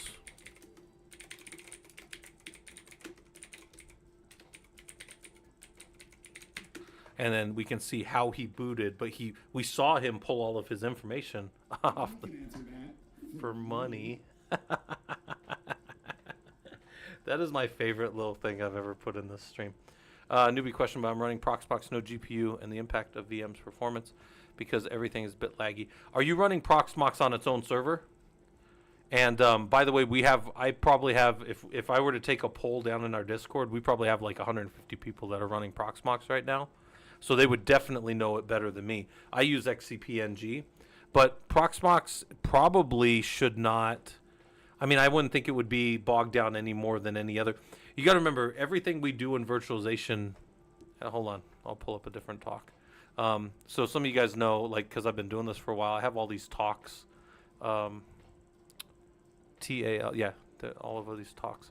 So hold on, let me pull up a presentation that I sometimes do. This is a different one from a while ago, and it's on virtualization. Hold on. We're just going to go over it for a second. We're not going to go real deep into this, but where I was going to go with whenever we virtualize things, we're trying to squeeze more out of it. I know I'm talking to people that understand virtualization, but where I'm going with this is as we add more and more layers to it, right? And whatever we're doing with our type hypervisor. So you're probably using Proxmox as a type 1, so it's base OS, and then you're building all your virtual machines on top of it. You're not running it like inside of your host OS, I would imagine. And if that's the case, that is going to be about as fast as it can be. But there are still some pieces of overhead as you start to do that, right? As you, this is back to type 1. So we really want this, which would be, we want a type 1 type hypervisor, and that's how Proxmox normally operates. And I would say mainly just look at what the overcommit is of your like virtualized memory, and look at what your overcommit is of your CPU, and then just how much you're using it. That's going to determine how fast that kind of stuff is. Yeah, look at where things are, and everything we do in the systems world, because Proxmox under the hood is still just Linux, so we should be able to go into that server. I imagine in some way. I don't use Proxmox directly, but with my XCPNG, I can go in, and then we always look at the 4 things, right? The 4 big ones are CPU, memory, disk, and network, in that order, by the way. And it's the utilization, saturation, and errors of those systems will tell us where our bottlenecks are. Once we determine our bottlenecks, then we can start to figure out where we want to go, right? Like what is the thing, and that's all. I have these talks that I'm showing and pulling up are all up in our Discord, but if I go to one of our talks is on Linux administration. This is, hold on. So I'm pulling up a whole bunch of talks that we're not necessarily going through right now, but this is our ProLUG, and these are how we look at errors: utilization, saturation, and errors. This is the use methodology of looking at what are called the big 4.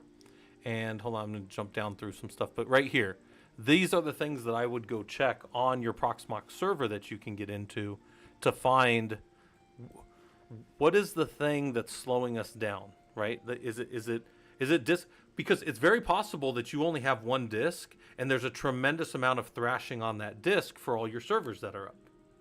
But maybe you go find there's no utilization of disk. Disk I/O is easy, and you're not full on disk, and I/O is not high, so we don't worry about disk. But maybe processor's high. Maybe your RAM is high, but it's because you have so many systems starting up on your boxes. Maybe you just built servers that were, the basic. They had all the bloat of like a normal server install, and now you have to go in and have a little bit of discipline and turn some of that stuff off, and then restart the server. And now all your servers, instead of running at 20% of their overall utilization, they're running at about 5 or 10%, which is much more of like what we try to get to in the industry. So there's a million things that you can do, but it starts with this. And if you say, Scott, where would I go for more of this visibility stuff?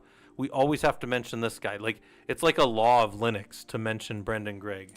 Like this guy right here, like this page is like one of the best pages around for how do I really dig in on any one piece of what's going on, right? 3 disks on an SSD for Proxmox, 32 gigs of RAM. Yeah.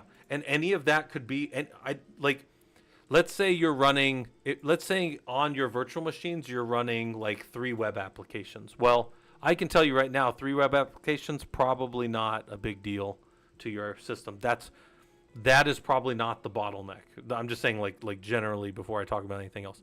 But if you told me, Scott, I'm running 3 databases and I downloaded like 4 gigs for each database from a big data set I found on data.gov. And then after I fed it all in there, I chew through all of it every 20 minutes. I'd be like, man, look, you're probably having disk I/O thrashing. You're probably but I would still have to go look. I couldn't tell you that. I'd have to go look at these things in your system. So this, by the way, this is all up in our Discord too. Discord's free. I tell you guys all the time, if you go on our Discord and you just grab everything and throw it in your sack like a cartoon villain and run away, I'm okay with that. I prefer if people stay and hang out with us, but there's no requirement to do that, to take all of our stuff, right? But that being said, this is how I look at stuff right here. This is my actual admin. This is what I do as an administrator, and then I'm an engineer. But engineers never get away from administration, guys. Like I'm on call right now. I got a call a little while ago from a customer while we were streaming, but it was a different type of alert. But yeah. So this is a talk I do every now and then where we talk through these different things, and we talk about observe, benchmarking, and tuning things in a system. So you're going to go observe with your observability tools, your utilization, saturation, and errors. Then you're going to maybe benchmark where your system is at different times of the day. Maybe you start getting into some monitoring, right? Like I have all these monitors in my home lab over here, right? We've got how my systems are being utilized throughout the day. We've got security stuff on my system and how connected I am out to the network. We have utilization of different servers that I have, right? And how much they're running and how much information's going on with them. We've got logs of all the people that have failed forever to get into my system, right? These are all my SSH logs into my Bastion host. And then we got Ranger Dog. That dog. My dog's almost 14 years old, guys. He is so old, but he's running his sleep. Look at him. Oh. He's got dual beds right there. He's got a bed here, and then he's got 2 beds back there Yeah, everybody loves Ranger. Ranger's probably more popular than me, if we're being honest. But back to monitoring and stuff, we need to know how our systems behave in normal operation before we can start to figure out where we need to change things. Yeah. Ranger has oh, look at him. What's he doing? He's already had food for the night. I'll go give him a treat here in a little bit. But maybe he heard me say his name or something. I don't know. I hope he's doing all right. Oh, Ranger dog. What is Ranger's favorite? Ranger probably,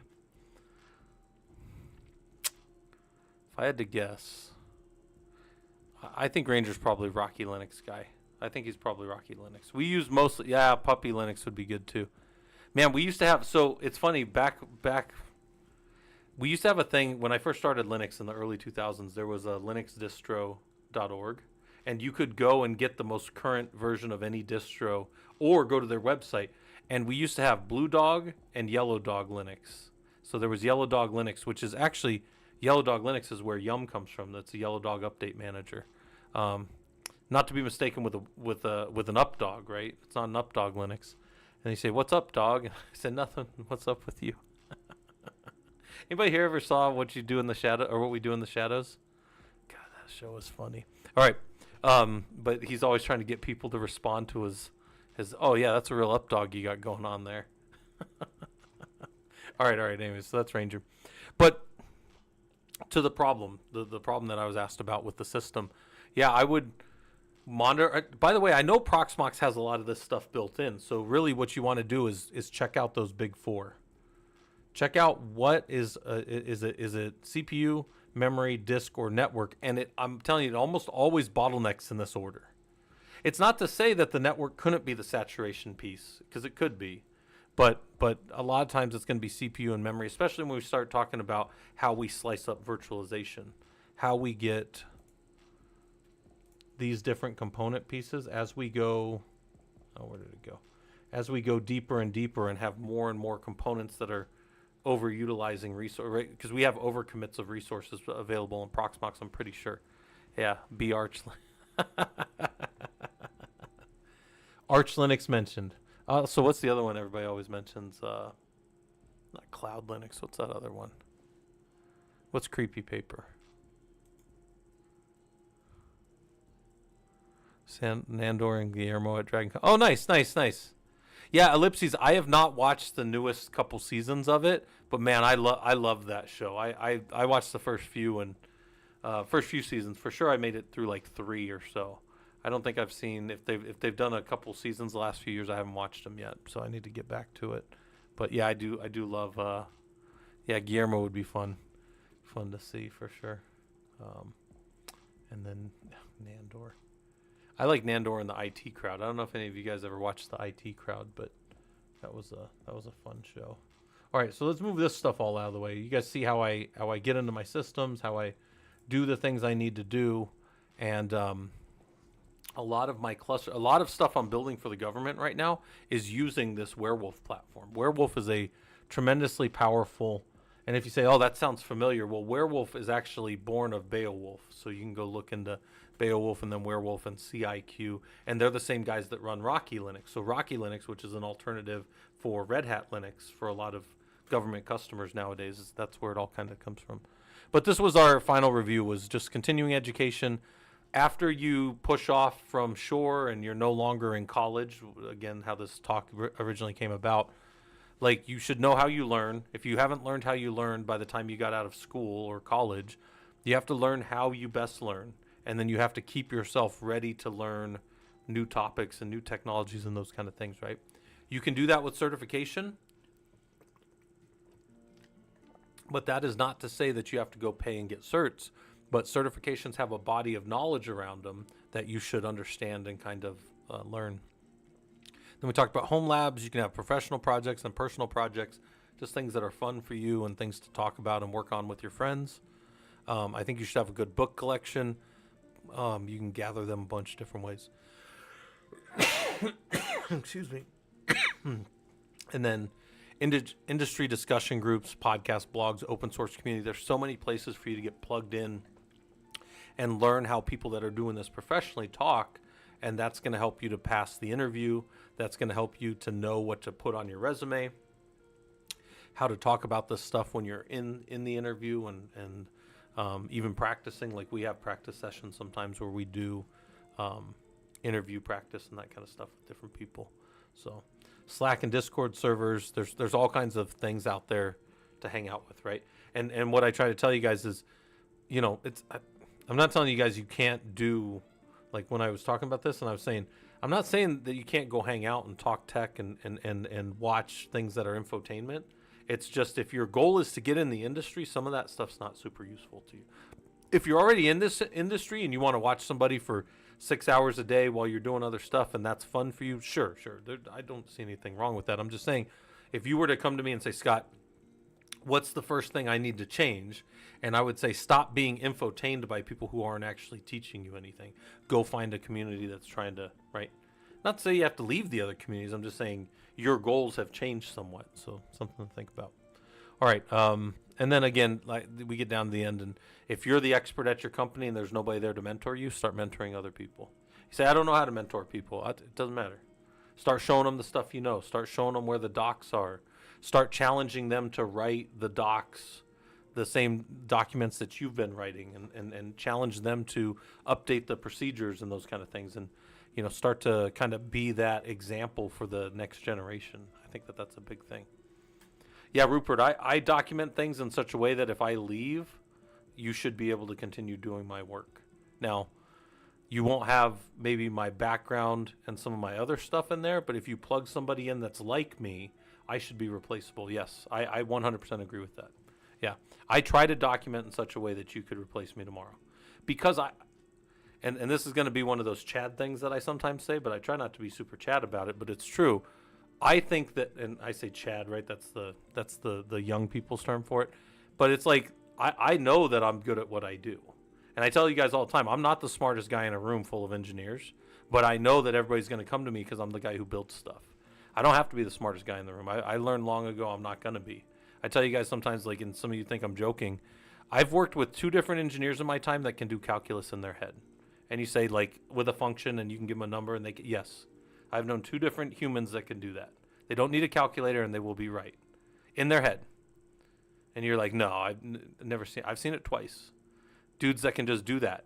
I'm not going to be smarter than those dudes.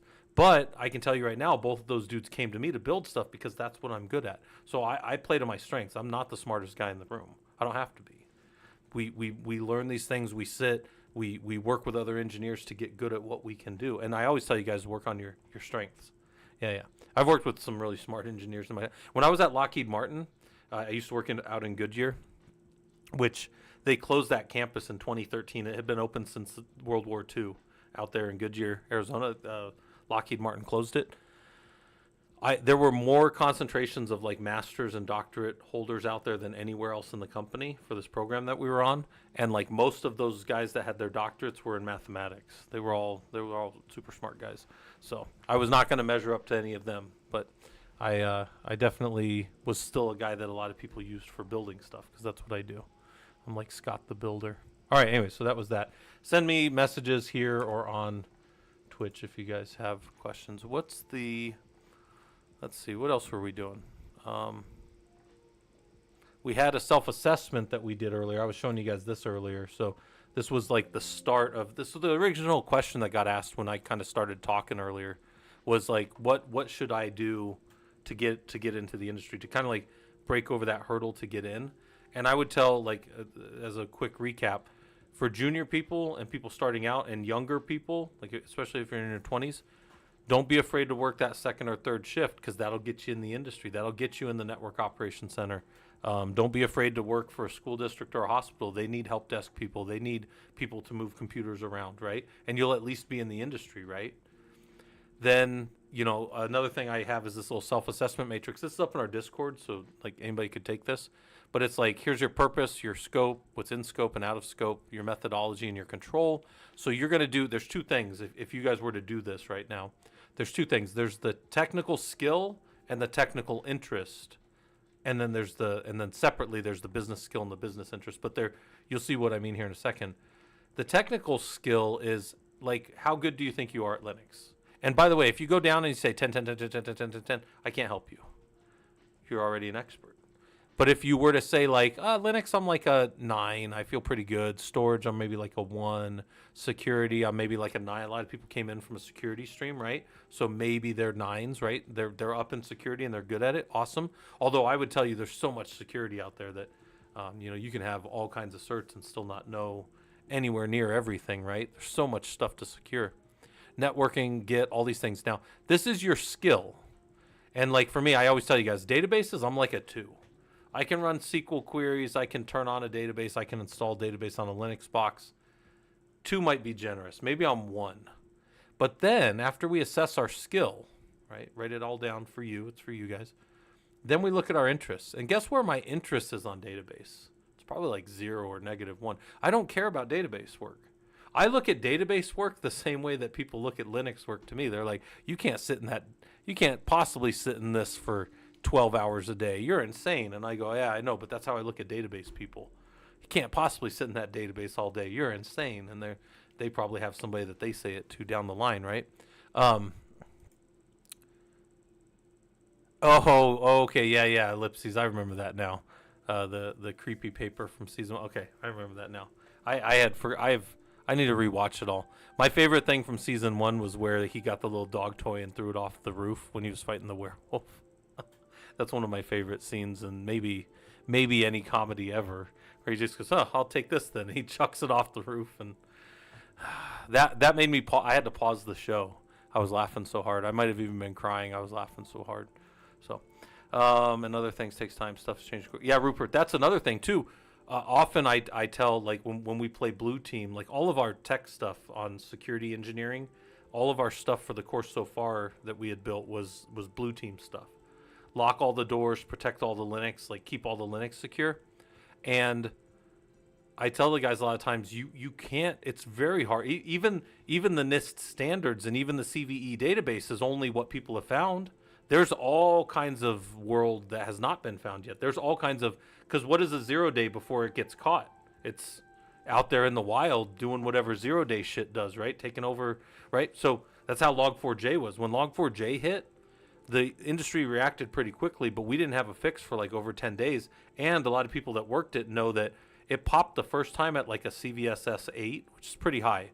But then it got fixed and popped again at like a 9, and then it like popped again as like a 10. So it popped 6 times over the course of a month for CVS vulnerabilities, right? So the CVSS scores were just, it was ridiculous, man. I worked so much that month that trying to lock down servers and stuff. Now, we had greatly mitigated it by having a web application firewall in front of it and then having our TLS terminate there so that you could only talk to our boxes through our WAF. And then that helped protect against, it was very easy to mitigate Log4j, because what Log4j did was people sent in information to your servers, and then Log4j would execute it. It was a Java library that would just execute things that were supposed to be being logged. Instead of logging them and just shoving them down in the chute and turning into logs, it was executing them on servers, and that was a massive vulnerability, right? But it happened over and over and over again. Even after we fixed it, it came back up, and it was like this thing that just kept popping up. Like one of those cartoons where like they keep shooting something and it won't die, and then like, yeah. All right, anyways, I watch a lot of anime, so that's probably something like not like kids' cartoons, right? Like more old. That SolarWinds one, I can't believe SolarWinds still exists after that shit.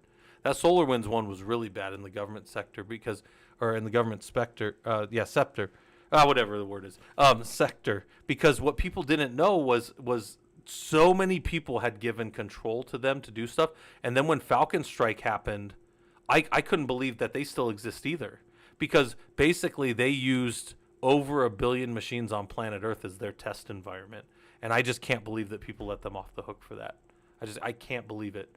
By the way, the day after that happened, I was in a call with some government officials. I can't even believe I'm telling you guys. I told this story one other time. I have to de-identify all of this to tell you guys this. But we were using Werewolf, right? So this system here that you guys saw me reboot this node, and it went down and came back up stateless.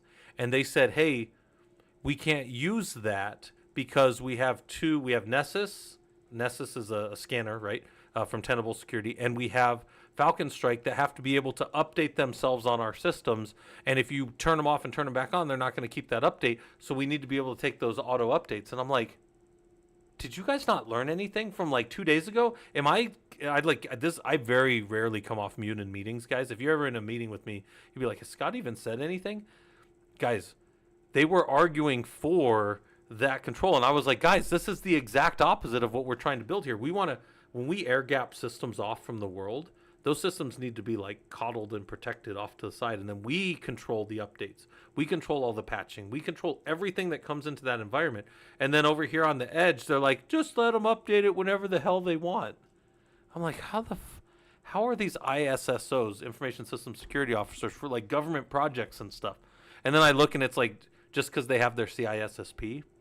By the way, I have a CISSP as well. But the reason I got mine, if you guys don't know, hold on.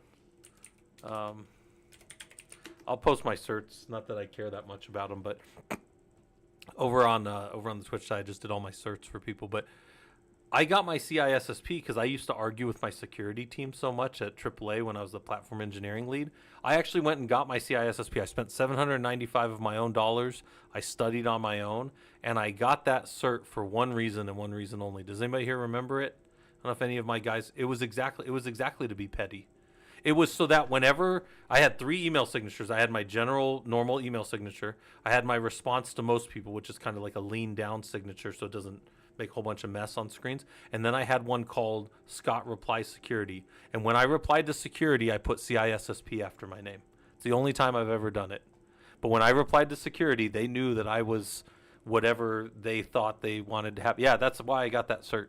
I got the CCSP later because I thought the CCSP was a fun one and cloud security is a good topic or whatever. Yeah, insert security. Yeah, so I had that. It was actually in my Outlook at work, and I would send that to my security guys when we'd be arguing. But I never referenced it. I never let them know that it only went to them. They probably thought I just had it after my name all the time.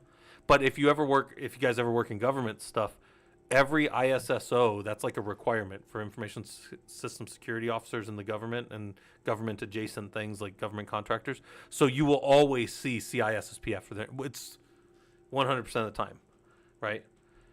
It's like, I mean, it's the same thing with like when I get my PhD in like a year and a half or so when I'm done with my dissertation. It's not going to change. Like, it's not going to be like sitting here next to my head on stream here or whatever. Like, I don't care. It's literally not going to fundamentally change anything. It only helps me in the academia world where, as a college professor, if I ever want to go be a dean or something, I need a doctorate. It's like, I don't fucking care. But it's just like a side quest for me at this point. Because somebody even asked me the other day, one of my buddies he's all but dissertation on his doctorate in economics, and he's like, well, if it doesn't change anything for you, why'd you do it? And I go, I'm like driven. I have like this need to like, and this comes from being an infantry guy in the Army. Like, I just have this, you always have a stigma if you're an infantry guy. They're like, well, what are you, a dummy? Maybe.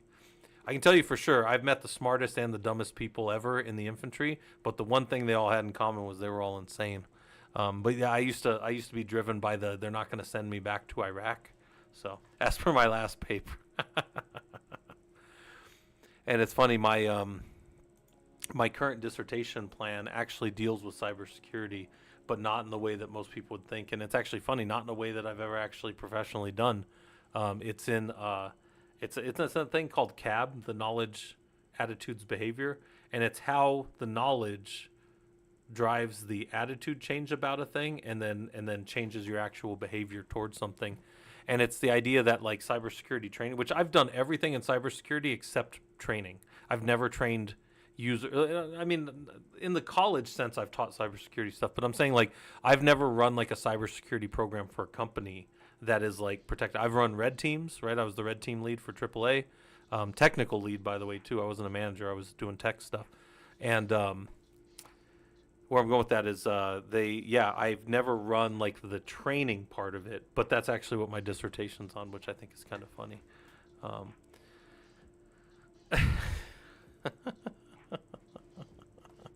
Fucking Inspector, have you figured out that if you do !ask, you can ask me stuff? I don't know if you've seen that before. Oh, If you guys can hear that helicopter that just flew overhead. I got a children's hospital. Well, I have a regular hospital that's right next door, probably about a half mile away, and they built a children's hospital on it in the last like 6 months. Man, children must get airlifted a lot, and I say that in a sad way, but like I probably have a helicopter fly low over my house if I had to guess 2-3 times. For money. I can answer that for money. Probably 2 to 3 times a week for sure, but maybe sometimes about once a night, but not maybe that much. But yeah, there's a lot of them.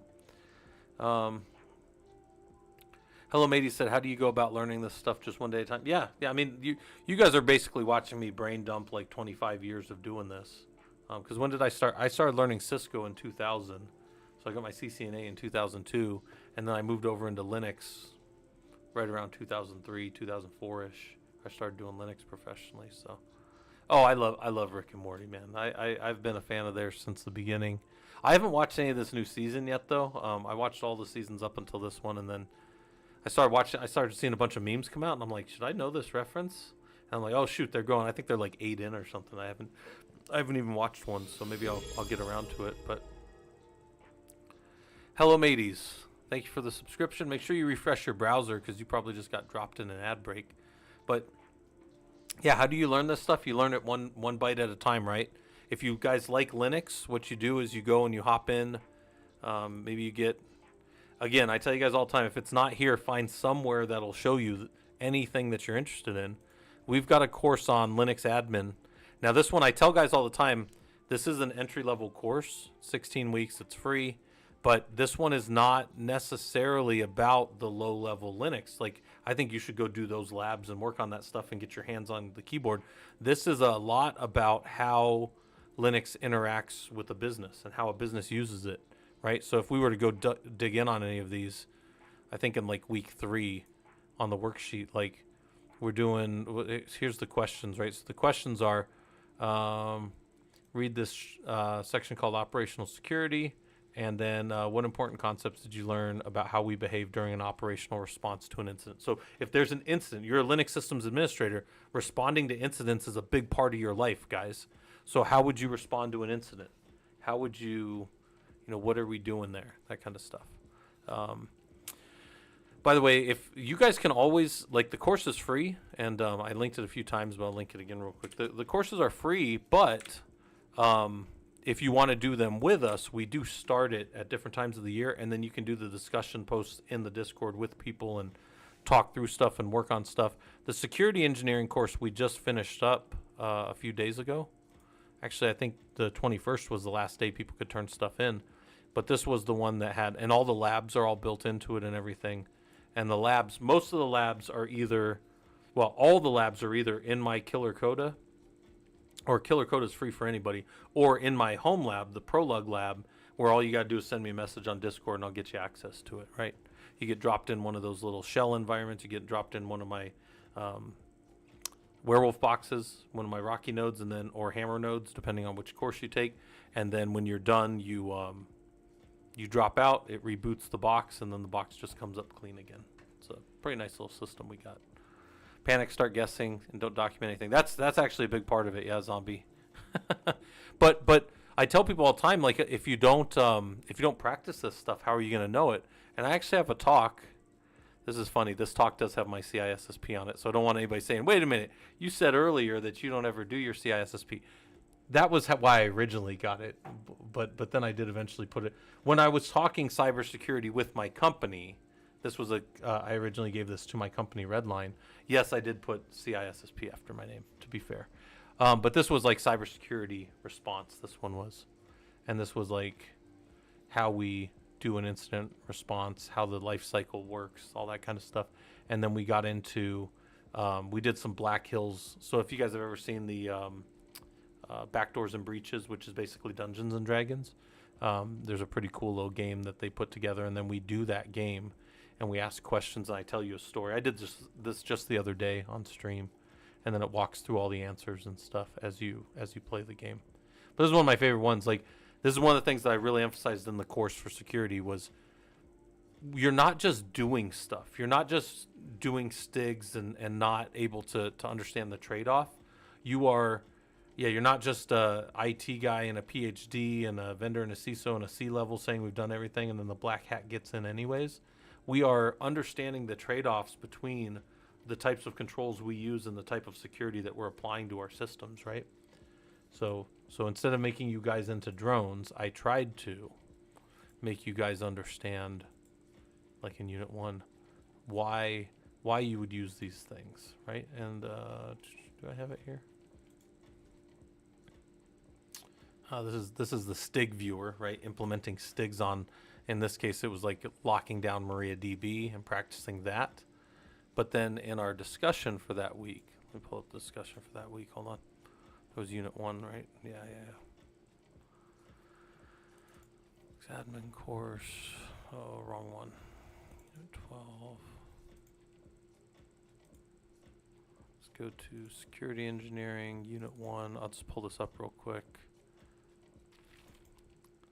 One more little course to look at, right?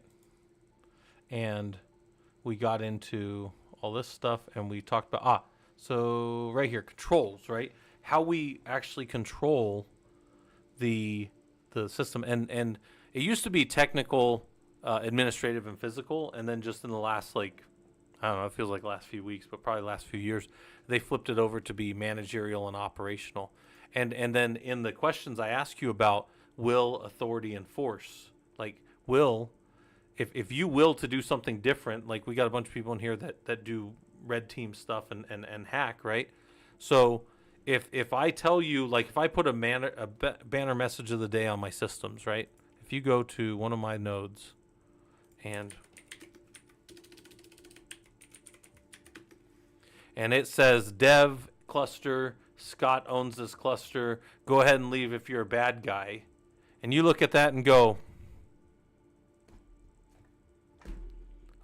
that doesn't actually stop anything. Like me saying to get the F out of here only matters if you respond to my authority, right? But if you will to do something different, do you care? By the way, you guys can exclamation mark clip anything like that you think is inappropriate or whatever, so I can show it later. But anyway, so technical, managerial, operational, and physical. If I don't care about your operational posture of your company, I'm going to do whatever I want. And if I don't care about managerial functions and things that you can do, I don't care.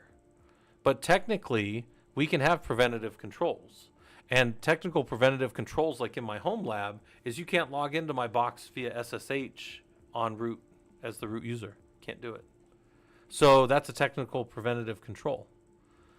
If you try to do that, I have a preventative technical thing in place that does not allow SSHD to spawn a shell for the root user. Can't do it. You can come in as another user and sudo up to root if you want, but that's my technical preventative control to ensure that people come in and are logged in as their base username. And then I have, for you to be able to sudo up, right, to a root user or something, I have a technical preventative control from you being able to do that unless you have the correct permissions, you're in the right group, you have all kinds of other Linuxy things that we can do, right? Yeah, cool banner, bro. Yeah. Like, oh, that really stopped me. I was about to do whatever this thing was until you reminded me that I was breaking the law. Most people already know they're breaking the law by the time they root a box, right? Like that's. So I do allow. So SSH keys is one, certs is another. I do allow passwords for password users, but only those two users. And then I have my IDS, my intrusion detection and intrusion prevention systems that sit back. So intrusion detection is this, right? Here's all, that's intrusion detection. But this, I tell guys all the time, intrusion detection is like the, you guys ever watch National Geographic I know there's all kinds of cool stuff on Netflix and other stuff like that. But if you were a kid and you ever watched National Geographic and it's like the little gazelle standing there and the leopard's coming, they ain't helping that leopard. Or they ain't helping that leopard and they ain't helping that gazelle. You're probably about to watch an animal get its throat slashed open and just like a spray of blood, right? It's terrible. They're not going to help. They are not going to help. Well, your intrusion detection system's the same way. It's going to be like, I'm detecting some really bad stuff over there. Look at all those root user attempts. That's real terrible. That's some real terrible stuff over there. Hope somebody's going to do something about that, but not me, because intrusion detection doesn't give a crap. It just watches, right? Intrusion prevention, however, which actually it's funny is what's feeding this. Intrusion prevention is like my fail to ban, where if you come in too many times, right? So intrusion prevention is actually stopping something after so long. Yeah, active and passive could be thought of. Intrusion detection is very passive. It's just watching things. It's like, you shouldn't be doing that. I had one of my professors in college. He worked for a company called Bull IT, and Bull IT is an international competitor with IBM. So you guys may never have heard of Bull IT, but they are a huge competitor against IBM in the world market. They're a huge company, and they're based out of France. But he was out of their global, or their Arizona was their headquarters for the U.S. back in like the 70s and 80s. And he told us a story how when he would go like internationally, when you would be walking in through customs back in the day, you would just like walk through into customs. And he said you never looked the customs agents in the eyes because the customs agents were very lazy. They'd just be sitting there like, ugh. And then if you looked at them, and they would go. And now you had to go to them, because if you made them get up, it was going to be bad. So then you would go whatever. But it's not like now, where like now it's my understanding is all like when I go to Mexico and stuff through customs, everybody gets checked, right? Everybody has to talk to customs agents. But back then he would just go through. Yeah, IDS is caught in the bystander. Yeah, it just watches. It's like, oh, it sucks that your car's getting robbed, but I'm glad it's not me. Well, you're next, IDS. But anyway, so intrusion prevention takes action. It goes, you've 5 times coming in from that IP or whatever, never coming in again. And then now we've got the banned IP list, which is, how big is the banned IP list up to? 5.2K. Sorry, 52K. So that's 52,000 IP addresses banned forever that are never getting in my system. Most of them are probably like grandmas and stuff in like Kentucky or something, like in the Midwest, that just had their compromised botnets and stuff, But anyways, that's the difference between these types of controls. And then we could have deterrent controls. If you're going to listen to me, a deterrent control might be enough to get you to turn around and leave. For somebody who's trying to maybe follow the law and maybe doesn't want to go to prison, and then they see this government banner that says everything will be tracked and we will come and get you, some people might go, okay, I'll leave. And that might be it for them, right?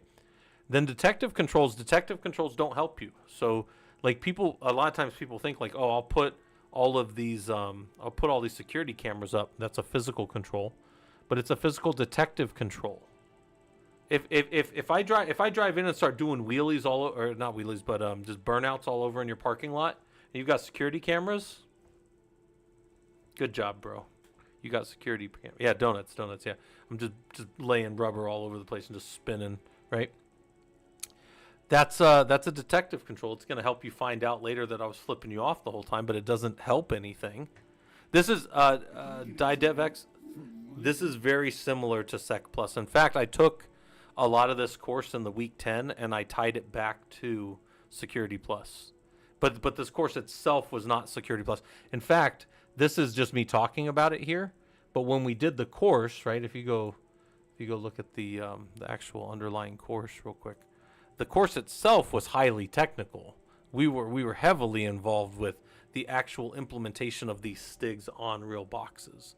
So we were actually doing the technical thing, and then I was talking about the security, because we meet 1 hour a week in the course, securing the network connection. So again, I talk about all those things, and that's what I have recordings up on YouTube, right? That's all in the book. But then, the definitions of things you need to know.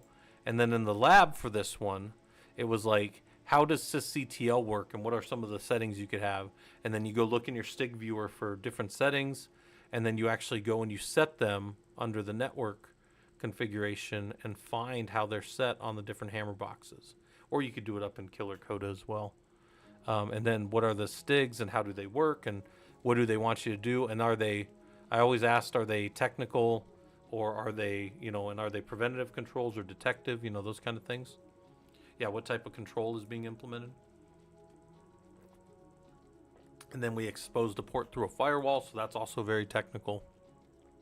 And then we did some STIG remediation on the system with like a tool like Ansible or something, right? Because that's what we do around here. So Yeah, lots and lots of stuff around the systems world. Lots and lots of stuff for people to play with and get better at, I think, in that sense.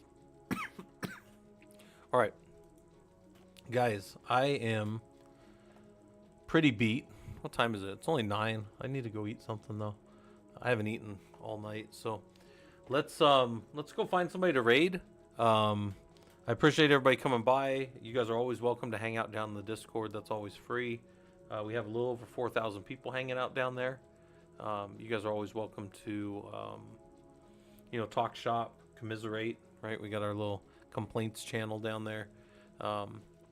Work on stuff, find other people that are doing interesting projects that, you might want to get involved with and all that kind of stuff. Yeah, but we're going to go find somebody to raid, though. We'll go to our little end of stream. On the Twitch, or on the YouTube side, I got nothing for you, unfortunately. But on the Twitch side, we're going to go find somebody to raid. So let's see who is... Wait, actually, hold on. Did I miss something there? Hold on, what was that? Was somebody telling me who to raid? No, let's find... let me find somebody to raid real quick. Hold on. Let's find the raid channel. Somebody we're following. I think... Rossburger's on? Alright, guys. Alright, we're going to go somebody with some higher energy here real quick. We'll go right over to Rossburger. I appreciate you guys all coming by. Some of you guys I will see later on in the week. I should be on tomorrow for a bit too.